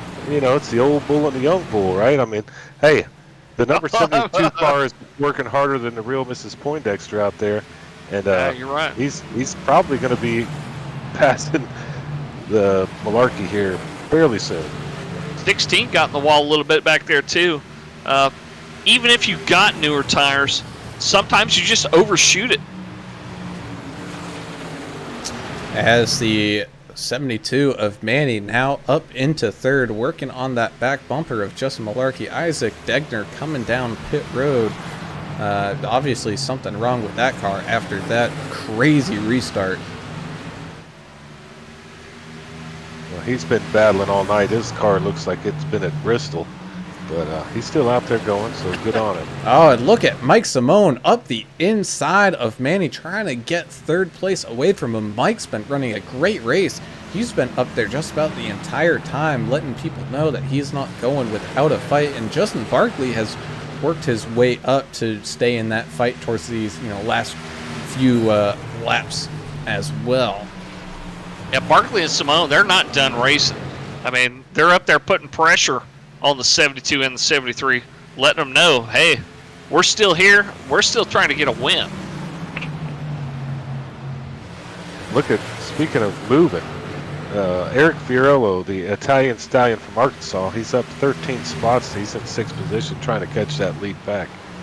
He's been very consistent all day. He's been hanging out around 8th or so. After the start of the race, he started in the back. Yeah, it's good to see him up there in 6th, about 4 seconds off the lead car, but he's still hanging in there. Yeah, but we've also already seen it. These leaders, when they've been getting kind of dicey, and with the hard racing and whatnot. So, with that gap, that gives him some time to find a hole if there's a wreck to happen, and he can easily get a fantastic position out of this. Yeah, and I know we're watching these guys in the front, and they're putting on a show, but my hat's off to these guys in the back. That's where I'm always at. Matt Borns, Michael Pimpere, Isaac Degner, Steve McComas, Derek Schimmel. Those guys are still out there fighting, man. And, hey, you know what it's like to have a bad day, and they're still out there working. Speaking of working, Tabor Mowry and Alan Dixon on kind of the same pit strategy. They both pitted at lap 111. They've got 41 lap older tires than everybody else.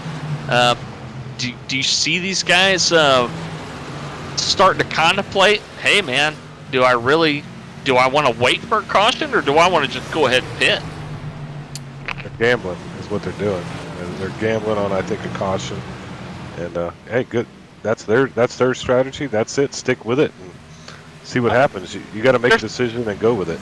Yeah, they're still in the lead lap. They're only half a lap behind the leaders.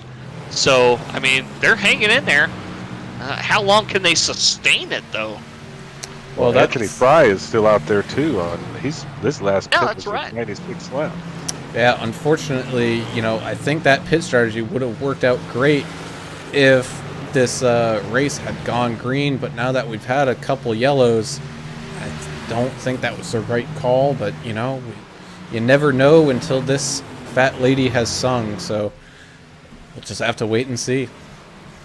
Yeah, it looks like the number 80 of Pete Van Sprundle is your lucky dog candidate right now. Oh no, it just reordered. Well, I'm that's sorry, computer. That's technology. Yeah, That's- my scoring table just reset. and you're correct. It's correct.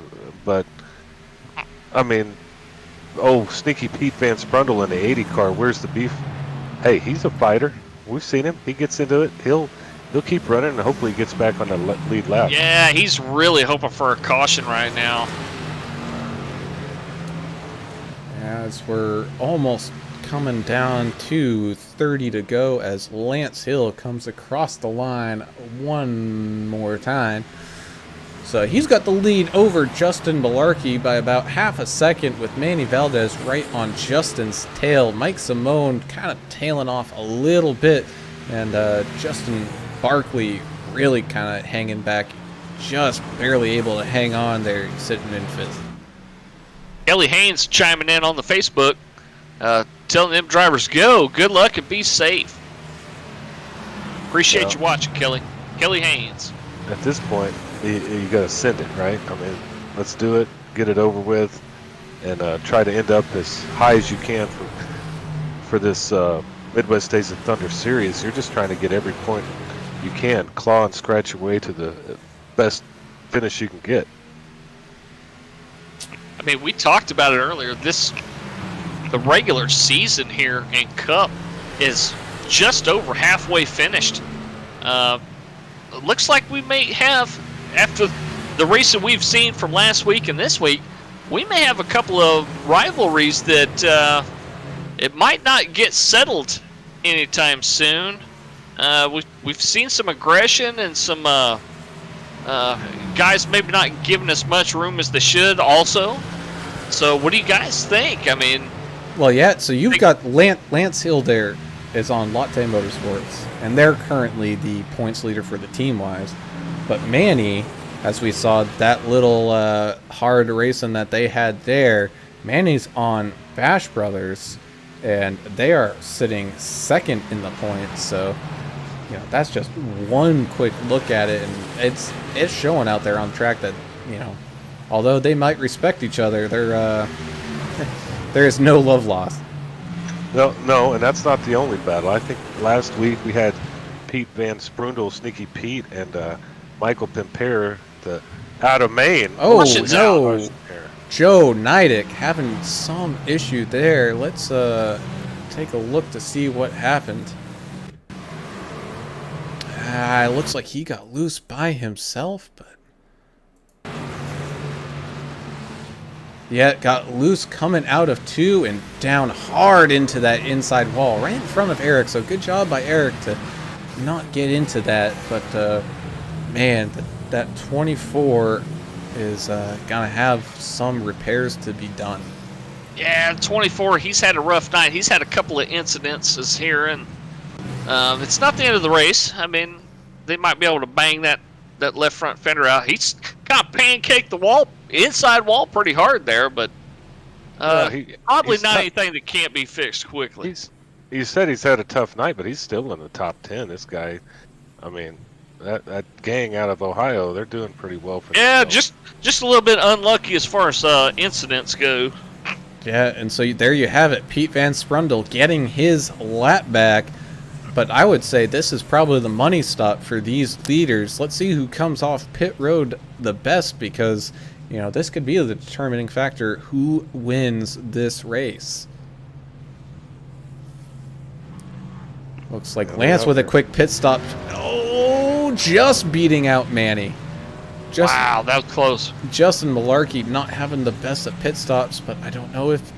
It looks like he might have been able to keep that second position away. So Lance Hill, Justin Malarkey, Manny Valdez, Mike Simone, and Justin Barkley, your top 5. And we now have 13 more pit stops here. 13 cars on that lead lap.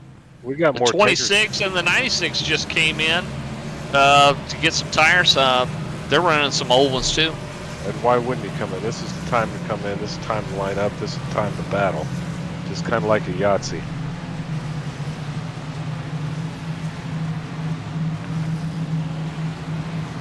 Man, you were not kidding. I am not disappointed in the racing we've seen here tonight.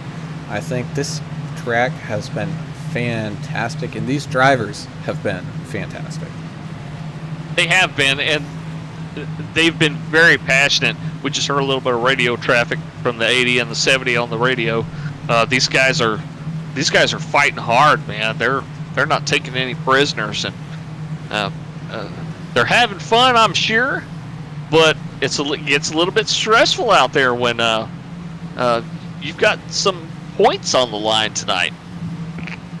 Yeah, and so right now, out of the top three between Lance, Justin, and Manny, Manny is the only one without 2 wins right now.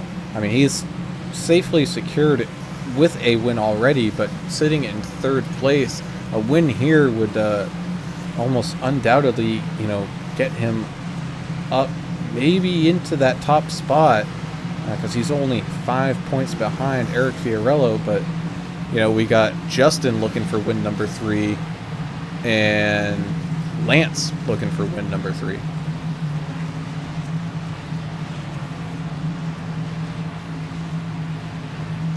And you are right there, Pool Player 327. Thank you for joining us on Twitch. We appreciate the view. And yes, as we come to about 20-ish laps to go here, this end of the race will be very exciting. And welcome Blake Binghorn on the Facebook. We appreciate y'all. Yeah, I want to appreciate anybody that's watching this, and they should be watching it. It's actually a really interesting race. It's a simulation. It's not a video game. We went through this 5 million times, but I got to tell you all that just so you remember. Few cars getting a wave around here as we get ready for the one to go. Yeah, Blake Bingham, he said it's the best race he's seen all year.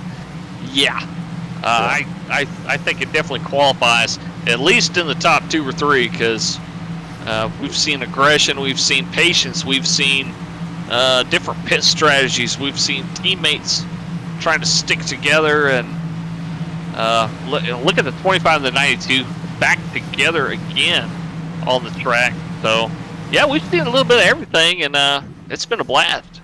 I'm gonna just real quick. The Midwest Days of Thunder. I mean, it's a great series, and we're seeing it right now today. Yeah. Pace car coming off here. Pace car coming down. Lance Hill, your leader, bringing us to the green flag, and away they go across that start-finish line. Justin Malarkey going tire for tire rotation for him on that outside line. Looks like we had a little bit of contact back there, but everyone made it through okay. Justin Malarkey hanging on to that 2nd spot, but Mike Simone starting to make a move on that outside line, trying to get a run on Manny, not quite being there. Manny sticking that nose inside of Justin Malarkey, trying to get some momentum going, but no, not there. And Mike Simone now looking again on the inside of Manny. Yeah, 47 had to get off the track, man. He was he got real loose and went down to the apron just to make sure he didn't wreck anybody. Classy move by the 47 there. Now, 1 through 13, this is fight. This is a dog fight now. They're all trying to make up what they can get in this short amount of time. Oh, and looks Eric like Fiorello behind the 22 here, as the 22 and the 27 were battling. Now the 25 and the 27 side by side. yeah, it looks like the 27 of Mike Simone. They got together. Oh, they got. Oh Just as we no! talked about them.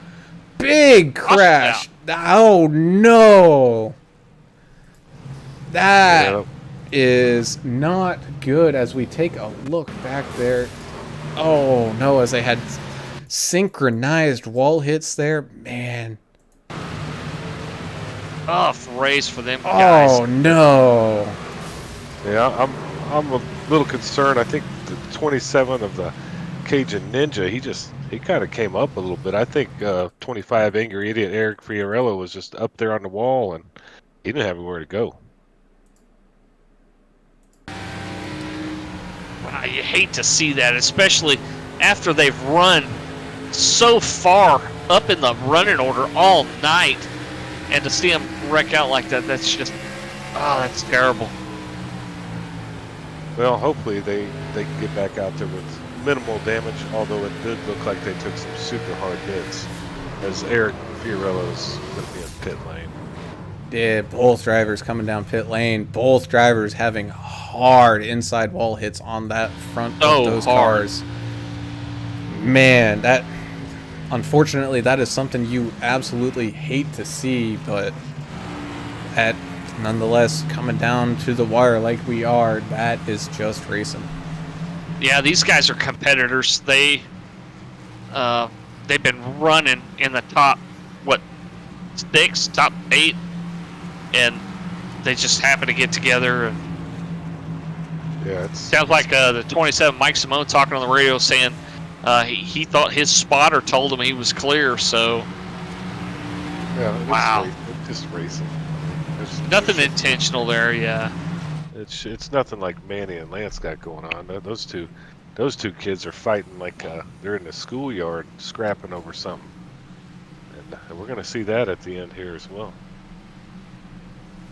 so right now I guess your hard charger might be looks like it might be Greg Klein starting at 18th place and sitting in 7th right now. Sitting in 7th, kind of been picking up pieces as they've come his way, but Travis Eccles, he's currently in 10th. He's up 10 spots as well, so don't count him out. He is finally on some decent tires, so look to see him make a late run move here. Yeah, and Travis was the guy that right before that caution happened, he got into a little bit of trouble, got a little bit loose, came down off the apron, came down onto the apron, I should say, and tried to stay out of everybody's way. And yeah, he's up 10 spots. Good run for Travis Eccles tonight. Well, he kept it clean, and that's all he had to do. And he's sitting pretty right now. And the number 80 car, Pete Van Sprungel, he's up there in 9th. So we're going to see, I think, from the top position on to about 14, we're going to see some crazy stuff happen here. Is Buckley going to get the lucky dog here, or was he involved in that? I didn't see. I don't believe so. I think it was just Eric and Mike being involved in that. However, I wonder if someone else got the wave around already. So, because I think usually by now he would have had it if he did, because we're going to be stacking up to take the green flag here this next lap. Yeah, Travis Eccles, the San Antonio native, definitely took advantage of getting into the pits there and going ahead and freshening up that car a little bit. Is that boy from Lavernia, or is he from Bernie? What part of San Antonio? It says San Antonio on the deal. Yeah, there's a lot of stuff going on down there, and if you're ever down in those parts, you know, I reference food a lot, but try you some Parisa. That's an old German style deal, and just Google it. P-A-R-I-S-A, Parisa. It's one of my favorite dishes. Hey, it beat the tacos down there too. Breakfast tacos. San Antonio's a great place to eat, man. Yeah. You get really fat really quick down there. Yeah, pool player 327 letting us know that it was actually Corey Wakefield. Oh, Wakefield. Wakefield getting that lucky dog, so good eye, man. big time result for Corey there. He's been kind of struggling tonight. It looks like, especially the longer runs, he really just quite hasn't been able to get something going, but thankfully for him, this race, you know, we're coming to a close here pretty quick, as Lance Hill is your leader with Justin Malarkey on the outside. Pace car getting ready to come down pit road, and you know what that means. It's time to buckle up, strap on that drinking helmet, throw inhibition out the window.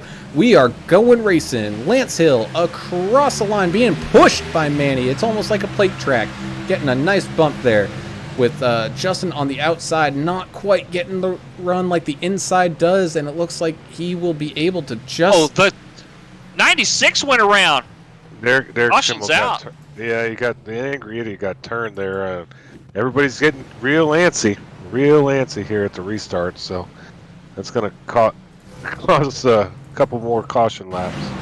Tabor Mowry running in the 6th place right now in that 5 car. Got a fan on Facebook. Miss Pam Malum says, "Come on, Tabor.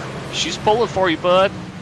He's up quite a few positions. He started well and had an accident early and was way back in the field. Has worked his way up. Currently sitting in the 5th spot now. Oh, that's interesting. The guy owns the league. I mean, what do you think's going to happen? I'm joking. He's a hell of a racer, and it's good to see him in the top 5 at this moment. And I'm sorry if I'm butchering y'all's names on Facebook and YouTube. I'm doing the best that my small brain can allow. But you're using those little eyes, that's what you're doing when you're looking at the Facebooks. So you're doing a good job. I don't know how to do all that, so I'm glad you are. And Brown, what do you think we got here? What's happening? I think we're in store for quite a bit more action left. I don't think, unfortunately, we're done seeing cautions. I mean, that was an unfortunate one between the 26 of Buckley and Derek Schimmel there. I think that was just some unforced errors, but you still have Manny and Lance sitting up there, and we saw them have some moments earlier on in the race, and it looked like Manny was definitely in a hurry, giving Lance, a push there on that restart. So we'll see what happens here again. Yeah, and on Facebook, Miss Pam just said that Tabor is her grandson, so she's pulling for her grandson here tonight, and he's doing a pretty good job here. Well, look at that. Shout out to her. And yeah, he's in the Busch Latte car, that orange car, man. He's always, he races well. Sometimes he gets into a little incident here or there, but that's just like anybody else here in this league. I'm riding along with Corey Wakefield in the 16 car, HemlockGroveCampground.com. I think that's up there in Maine. If y'all are ever up that part of the country, Yes, sir. you should check it out. You should check it out. Pretty close to Kennebunkport area, I believe. So if you're one of those RV folks and do a lot of traveling, hadn't been to Maine yet, definitely hit them up. What's it called? Hemlock Grove Campground. Hemlock Grove. So let me ask you guys this. At what point in the field do you think they still have a chance to get a move to maybe even get a win here? Like, obviously we know the top 3, but you look at Greg Klein, he's sitting in 8th. He's had a clean race, managed to avoid just about everything, so he's 10 spots up. So I would say he's got a chance. Pete Van Sprundle has run a relatively clean race. He's in 9th, and I mean, even John Neidick sitting in 6th, he's been kind of just lurking there in that 6th and 7th spot, so he could make a move here late. It's anybody's race. I mean, the top 9 cars, and then the 12th car of Corey Wakefield that got the wave round, all of them are on the same tire strategy. So they're all dead even Steven here. So there's a few that have Anthony Fry and Travis Eccles have a little bit newer tires, but I'm with you. If you're on the lead lap, anything can happen. I mean, this looks like almost like Talladega out here with some of this crashing. We may have a big one here before this thing ends. No, and so now you wonder, all those times that they've relied on fast repairs that they don't have here in the Cup Series, this is where that taking care of your car is really starting to come into play.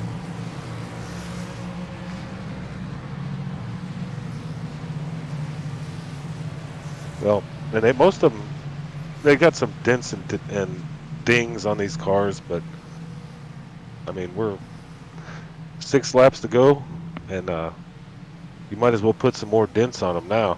It's time I'm to go. surprised that most of these cars are as clean as they are. Yeah, I mean, we mentioned it earlier. This is not a long track. I would consider it a short track, but it is a big short track. So, these cars are starting to definitely look the part of being battle-hardened warriors. That is for sure. Pace car leading them through turn 4 right now, getting ready to come down pit road. Lance Hill gonna take us one more time to that green flag. And away we go.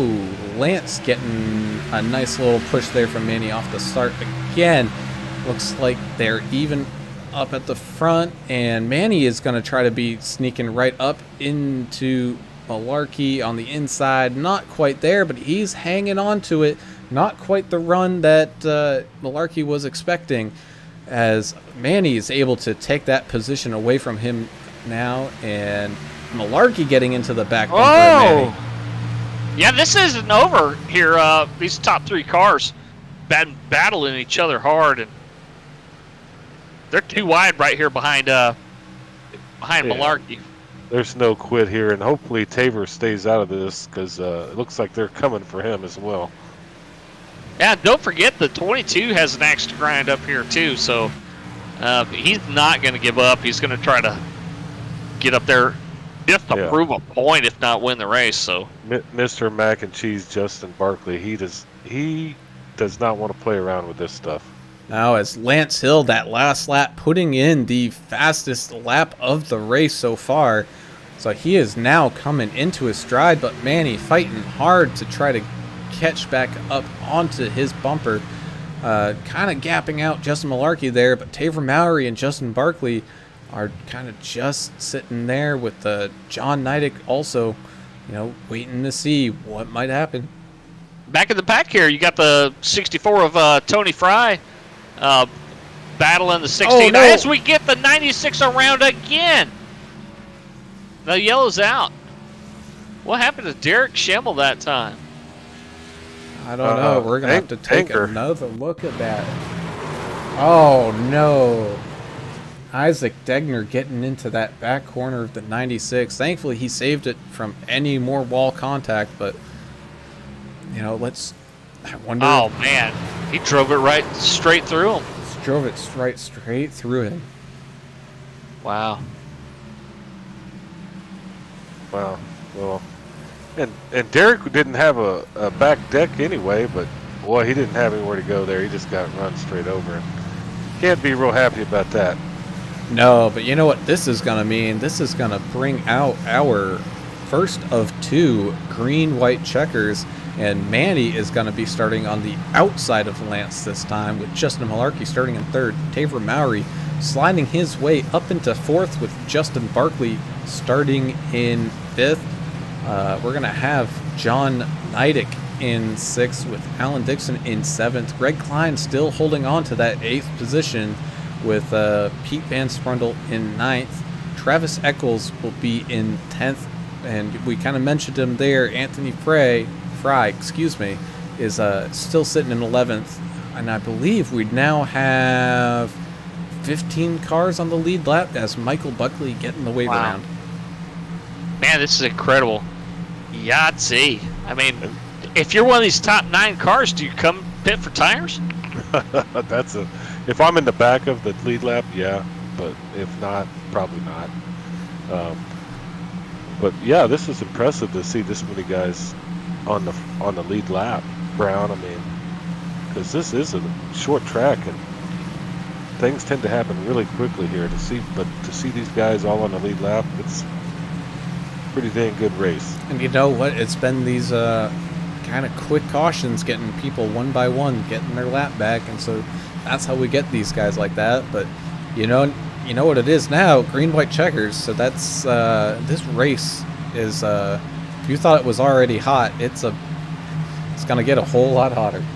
As the number 10 Rainier beer car from Washington, Horns says, "Checkers or wreckers, baby." That's it. That's what we're looking at now.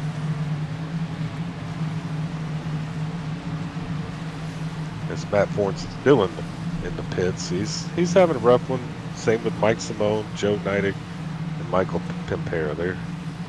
I think they're getting some repairs done. Yeah, I believe Mr. Pimpere and Mr. Forns have called it a night, just deciding it was not their night to race, unfortunately. Well, this thing's kind of like a tornado, right? Kind of like severeweathercountry.com, twisting through Tornado Alley. I think Iowa could maybe be considered Tornado Alley, and it's kind of what we're seeing out here. Oh, yeah, we've seen these drivers get chewed up, spit out, and picked up again. So we're going to have to wait to see how it finally all pans out, as the lights on the pace car are now off, getting ready to go back. A green flag racing. Lance Hill, Manny Valdez, your front row. And if we've seen anything, this is it's going to be interesting. Well, do you think we'll have another green-white checker? Just a personal question. Well, if I had anything to say about it, I'm thinking I'm glad we have two, just in case, because if aggression is the name of the game, we might end up using them both here. As we, it looks like we're going to have one more lap of caution here just to sort everybody back out. Yeah, well, I think we know what we're going to see with Lance Hill and Manny Valdez. They're going to fight and there's no mercy now. There's no friends. You're a team, you're opposite team, it doesn't matter. This is where it happens right now. And we don't have to worry about anybody needing fuel or tires or anything. This is it. Nobody's going back into the pits. Even if we have another caution, I don't see any of these lead cars going anywhere. They're going to stay out. No, you'd have to be. Yeah, there's no way. Here you go, Brown. Call this race and let's have fun. Oh, I'll do my best as a pace car coming down pit road one more time. Lance taking the green flag with Manny on the outside. Side by side they go down into turn number 1. Lance not giving Manny any room. Manny not giving Lance any room. Too wide they go for a couple rows. As we see, looks like Justin Malarkey and Justin Barkley getting some action going on back there. As well as Taver Mowry staying up there in that 4th position. We are now Production back here, the 98 and the 96. Yeah, white flag, no more cautions. This race is ending on this lap, side by side, door to door, paint to paint. Manny Valdez, Lance Hill through 1 and 2. Lance still on the inside of Manny. Manny not being able to quite get the run off the corner. Looking to a switch job. Looking down inside. Contact. Manny blinks out. He's going to get the win. Spinning Lance out. Lance still finishing in 2nd. And Taver Mowry taking 3rd. Oh. What a last lap here. If you're 31 Taver, and the 47 also spinning. what about Taver? What are you thinking there? I thought he might have had it there when they got into each other, but they held it, and that was a hell of a fight. The most exciting final lap I think we've ever seen in this series. We're going to have to go back and take a look at that last lap. That was, man, because unfortunately, Manny did have a computer issue, but they were going to make contact either way. And I don't know how the stewards are going to put out the official results for this one, because, you know, there could be some penalties from that finish. I'm not sure how he blinks right when he hits the car on the last lap. I don't think I'd seen that kid blink at all. That was strange. Yeah, temper's flaring on the radio right now. It's got separate conversations going on between individuals involved in several of the wrecks here on this final lap. Wow. Well, that's pretty much short track racing, isn't it? That's what happened tonight. Man, talk about a crazy finish. Let's just wait here for a second, just to see how things pan out. I know we got Manny sitting there waiting to get an interview done. Taver's grandmother Pam saying, "Way to go, Taver." Yeah, he really made something out of nothing there. He sure did. Working his way all the way back up to a podium finish in 3rd place. He made lemonades out of lemons, and looks like your fast track, your highest gained positions would be Greg Klein. He moved up. He's in 6th place. He moved up 12 spots. So, congrats to him on that. Yeah, I'm sorry, folks, for the delay. Just waiting on final word, making sure that the thing will stand as it is. Yeah, we definitely don't want to jump the gun here. We're not going to do like NASCAR has done in the past and assume results before we hear from the administration here. But You want it to be an official. You want it official, Yeah. and that way we can call it the way it is. yeah, Greg Klein, hard charger award. That's a point. It is. That's another bonus point, man. We talked about the bonus points. Sneaky Pete Van Sprundle had I thought, a solid race. He just stayed up there and kept running. He moved up 10 spots as well. He ended up in 7th. Yeah, and he had missed the practice session and kind of got a late start today. But definitely, he's the Iron Man here. I mean, he hung in there and did what he had to do to get a 7th place finish today for Pete. Good job of that 80 car. We had some battles, some fights. This is what I like. This is why I'm here, to watch all this fireworks go down. And I think we saw it. We had a little bit of everything tonight. Man, I didn't expect that in Iowa. I'm just expecting the made right loose meat sandwich, maybe some pork tenderloin. Yeah, so what we'll do here, we're going to take a quick break just to verify with the Evans that their race results are official, and then we will get these interviews underway. So don't go anywhere. We will be talking with you and the top 3 when we come back. Well, good afternoon, good evening, good morning. Once again, new series for us here, the Midwest Days of Thunder Cup Series. Well, good afternoon, good evening, good morning. Rockingham 150 brought to you by Jinx Shifters. Well, good afternoon, good evening, good morning. Jason over here, Signature Esports.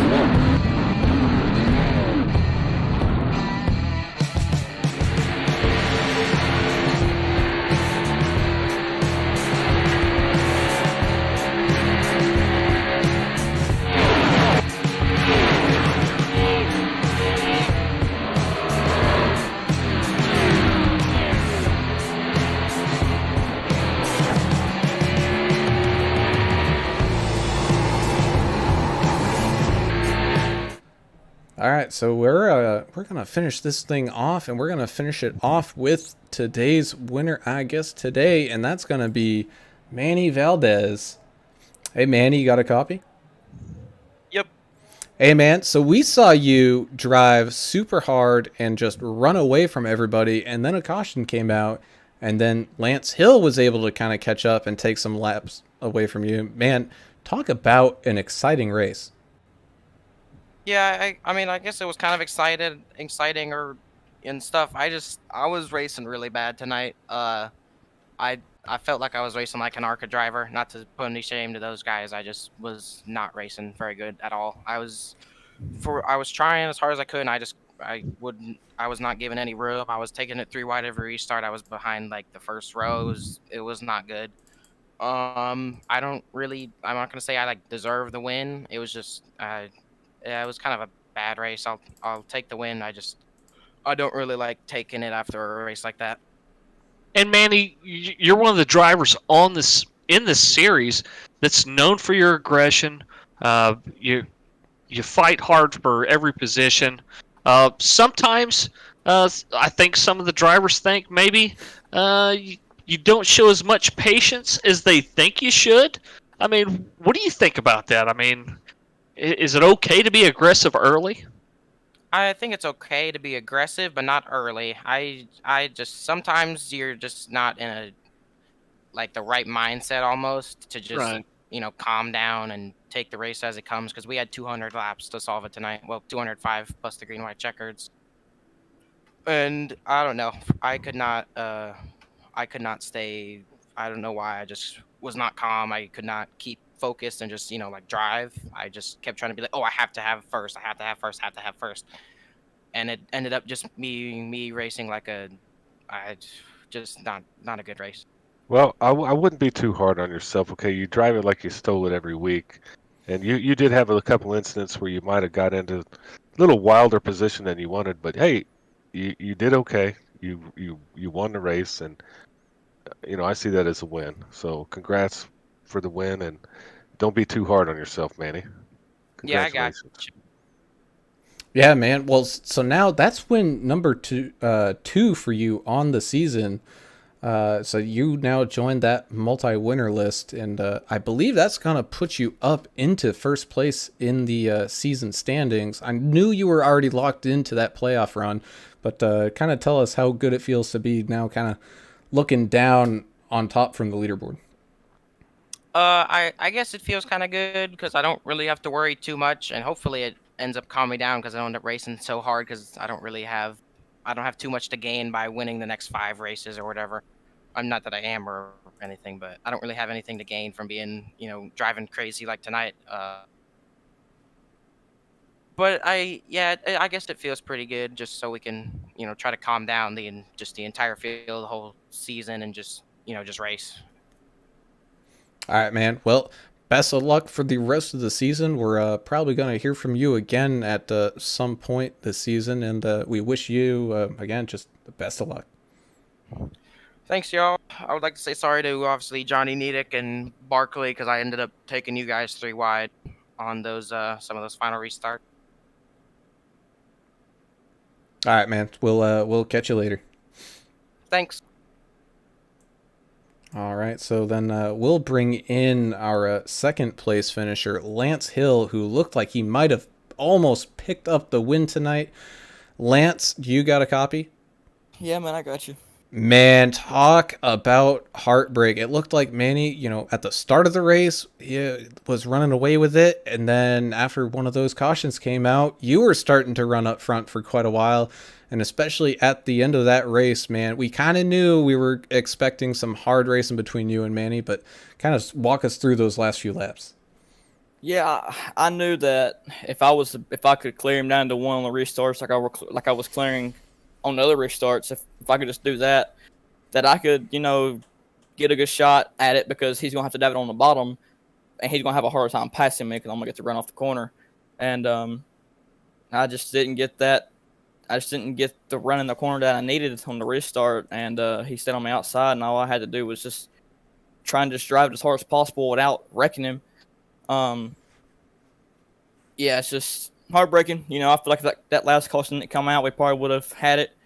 I don't think he would have got to us in time to take it from us, but it's still heartbreaking that a caution, kind of, I'm not gonna say cost us the win, but it kind of seems like it did.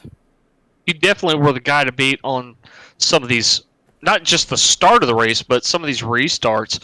Was that outside line on a restart beneficial to y'all when y'all were doing these restarts? And talk to us too about the incidents with Manny. As far as, did you think it was some of it had to do with net code or? On the restarts, I mean, if you're on the front row, if you're first, you need to be on the bottom. The outside. If you're second, you're probably gonna get passed on the restart. Unlike we saw Manny, who was able to somehow power his way still. Just power his way next to me still. But with Manny, I don't really know. He seemed like he bluntly hold me into the corner, and I didn't really like that because he's done it multiple times this season already. And I figured I'd rough him up a little bit if he's gonna rough me up. So I beat him up there a few times up a little bit. Didn't mean to spin him. I shouldn't have spun him out, but I mean it was just a little door slam that spun him out somehow. But just hard racing is what it is.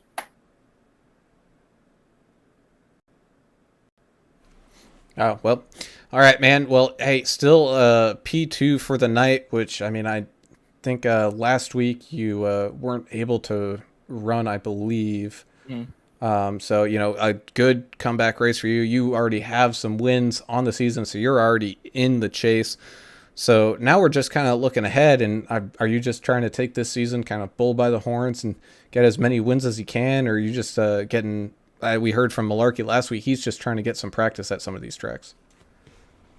Yeah, last season I was up in the top in points. I feel like I'm not there this year, and I feel like I kind of want to get myself back up there for whenever the playoffs start, and that way I ain't got to worry about anything. So I feel like getting wins will help with that. But also learning is another factor. Also, you want to do your best to learn these tracks, but I think both of them are on my list, so both win and learn at the same time. Yeah. Well, I think you did an awesome job. I like seeing y'all scrap out there and fight, and that's kind of what it's all about. And congrats. And we're going to see you down the road. It's a long season, and you're in it to win it. Yep. All right, man. We'll catch you up next time, and have yourself a good night. All right, hope to get talk to you guys next week. All right, so with that, we'll now bring in your third place finisher, Taver Mowry. You got a copy? I do, sir. So we'll talk about your fight to finish in third there. Man, you and Justin talk about a great fight there at the end. Yeah, I think we had like 2 cautions there at the end. It was fun. I knew that I had to stick to high line. I knew that you had to get in that kind of middle groove and just get that runoff, kind of like how Kansas was last week. I ran that line all race. And there was a couple people, mid race when I was kind of down in the dumps, digging my own hole, that couldn't get around me in the high line. And I noticed that, so I figured I would translate that to the front, and it worked. That runoff at the end of turn 2 and turn 4 was what brought me home in the P3. So gridding, what did you grid? You gridded ninth, and then fell way back to the back of the pack after that early wreck, and then worked your way back up. We were watching you the whole time, watching you work through traffic and work through these cautions to end up on the podium. Talk about that caution. Talk about that wreck that you got involved in early. What happened there?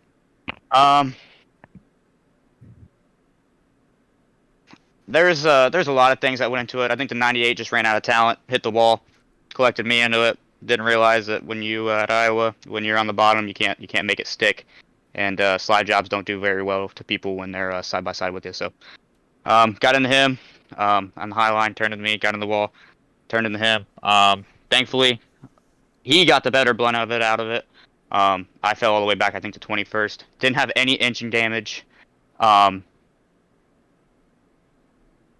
I was very thankful for that. A lot of my stuff was more aerodynamic, and luckily this track was just short enough to where that was not a factor. Yeah, you didn't need that. You had like a battle-hardened machine out there, and you had a fan club. We were watching.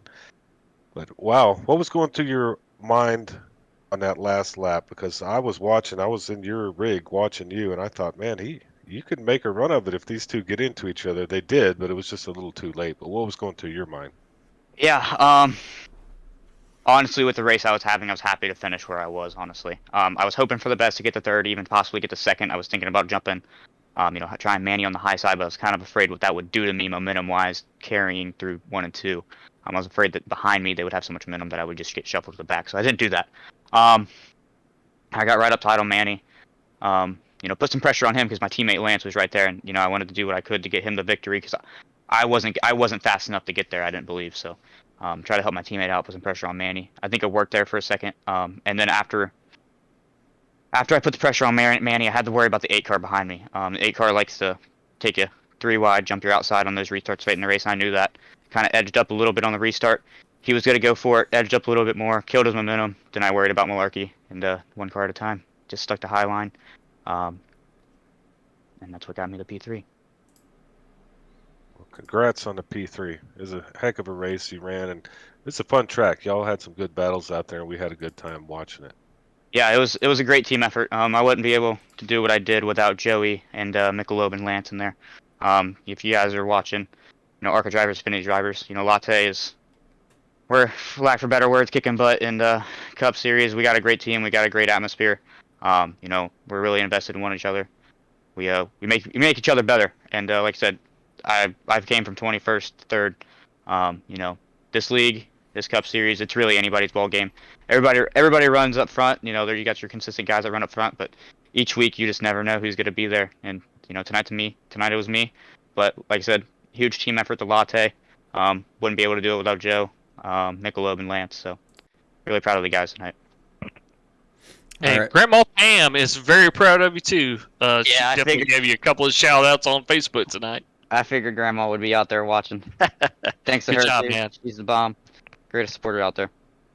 All right, man. Well, for the rest of the season, we wish you the best of luck. I know you're currently sitting in 11th in points, so this is only going to help your cause. And, your team's already in first, so we look forward to the complete dominance of Latte Motorsports there, and wish you guys nothing but the best. Yeah, man. Thanks. Appreciate it. Thanks for the awesome broadcast. Thanks for everything you guys do for us. You guys are the bomb. Wouldn't be able to do what we do without you guys. We appreciate it, man. We'll Thanks, catch you brother. later. Yep. Whoo, boy. Talk about a race. This was the most exciting race I think we've called all season. It's been great. Yeah, no, and I think Adam, you were touching on it earlier. Talk about the perfect sponsor for this race, the Stormy Severe Weather Country 175. Man, some of these guys got spit up and chewed out by a tornado, but they fought back, and they fought back hard. As we run through our final positions for tonight, Manny Valdez picking up the win over Lance, not by much. It came down to the wire, but Manny just getting the best of him there, with Taver Mowry coming in third. Justin Malarkey sliding down into that fourth spot, but still up 2 positions on the day. Not too bad, with Justin Barkley up 7 spots, finishing in 5th.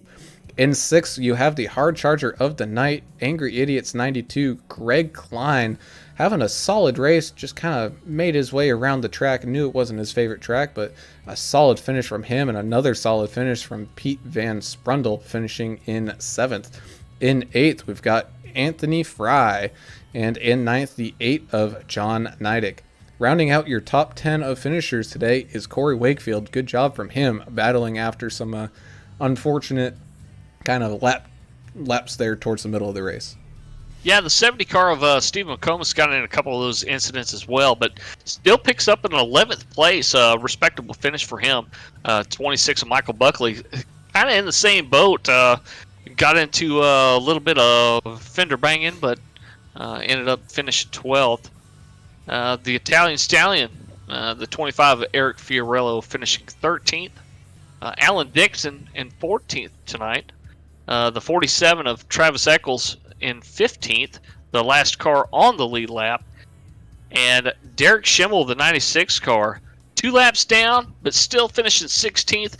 These guys that started in the back, I mean, Derek started 21st. He finished 16th. He still made 5 spots, so it's still a net gain here.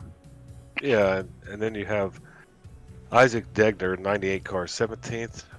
Red Stick Mike Simone in the 27th car. In the Paya car, he finished 18th. 19th, Joe Neidick. 20th, Michael Pimpere out of Maine. And the 21st, Matt Forns. I think he just wanted to get his fried chicken. But they battled it out, and it was tough. A ton of damage, man. Heck, yeah, he got beat up pretty good. So had a fun one, boys. Yeah, that was a fun one, and I'll tell you about another fun one that's coming up. Although the series have just ended, we start up a new season already starting next week on Monday, where we begin with the duels at Daytona in the Xfinity Series on Monday, and the ARCA Series starting back up on Thursday with their duels. So be sure to be on the lookout for those races. For our broadcasting crew, I'm Alan Brown, and for Mr. Alan English and Adam Turner, we are signing off and look forward to seeing you guys again. Have a great night. Hey, all you guys viewing online on Facebook and YouTube, we appreciate you. You're the reason we do this, and we gone. See ya.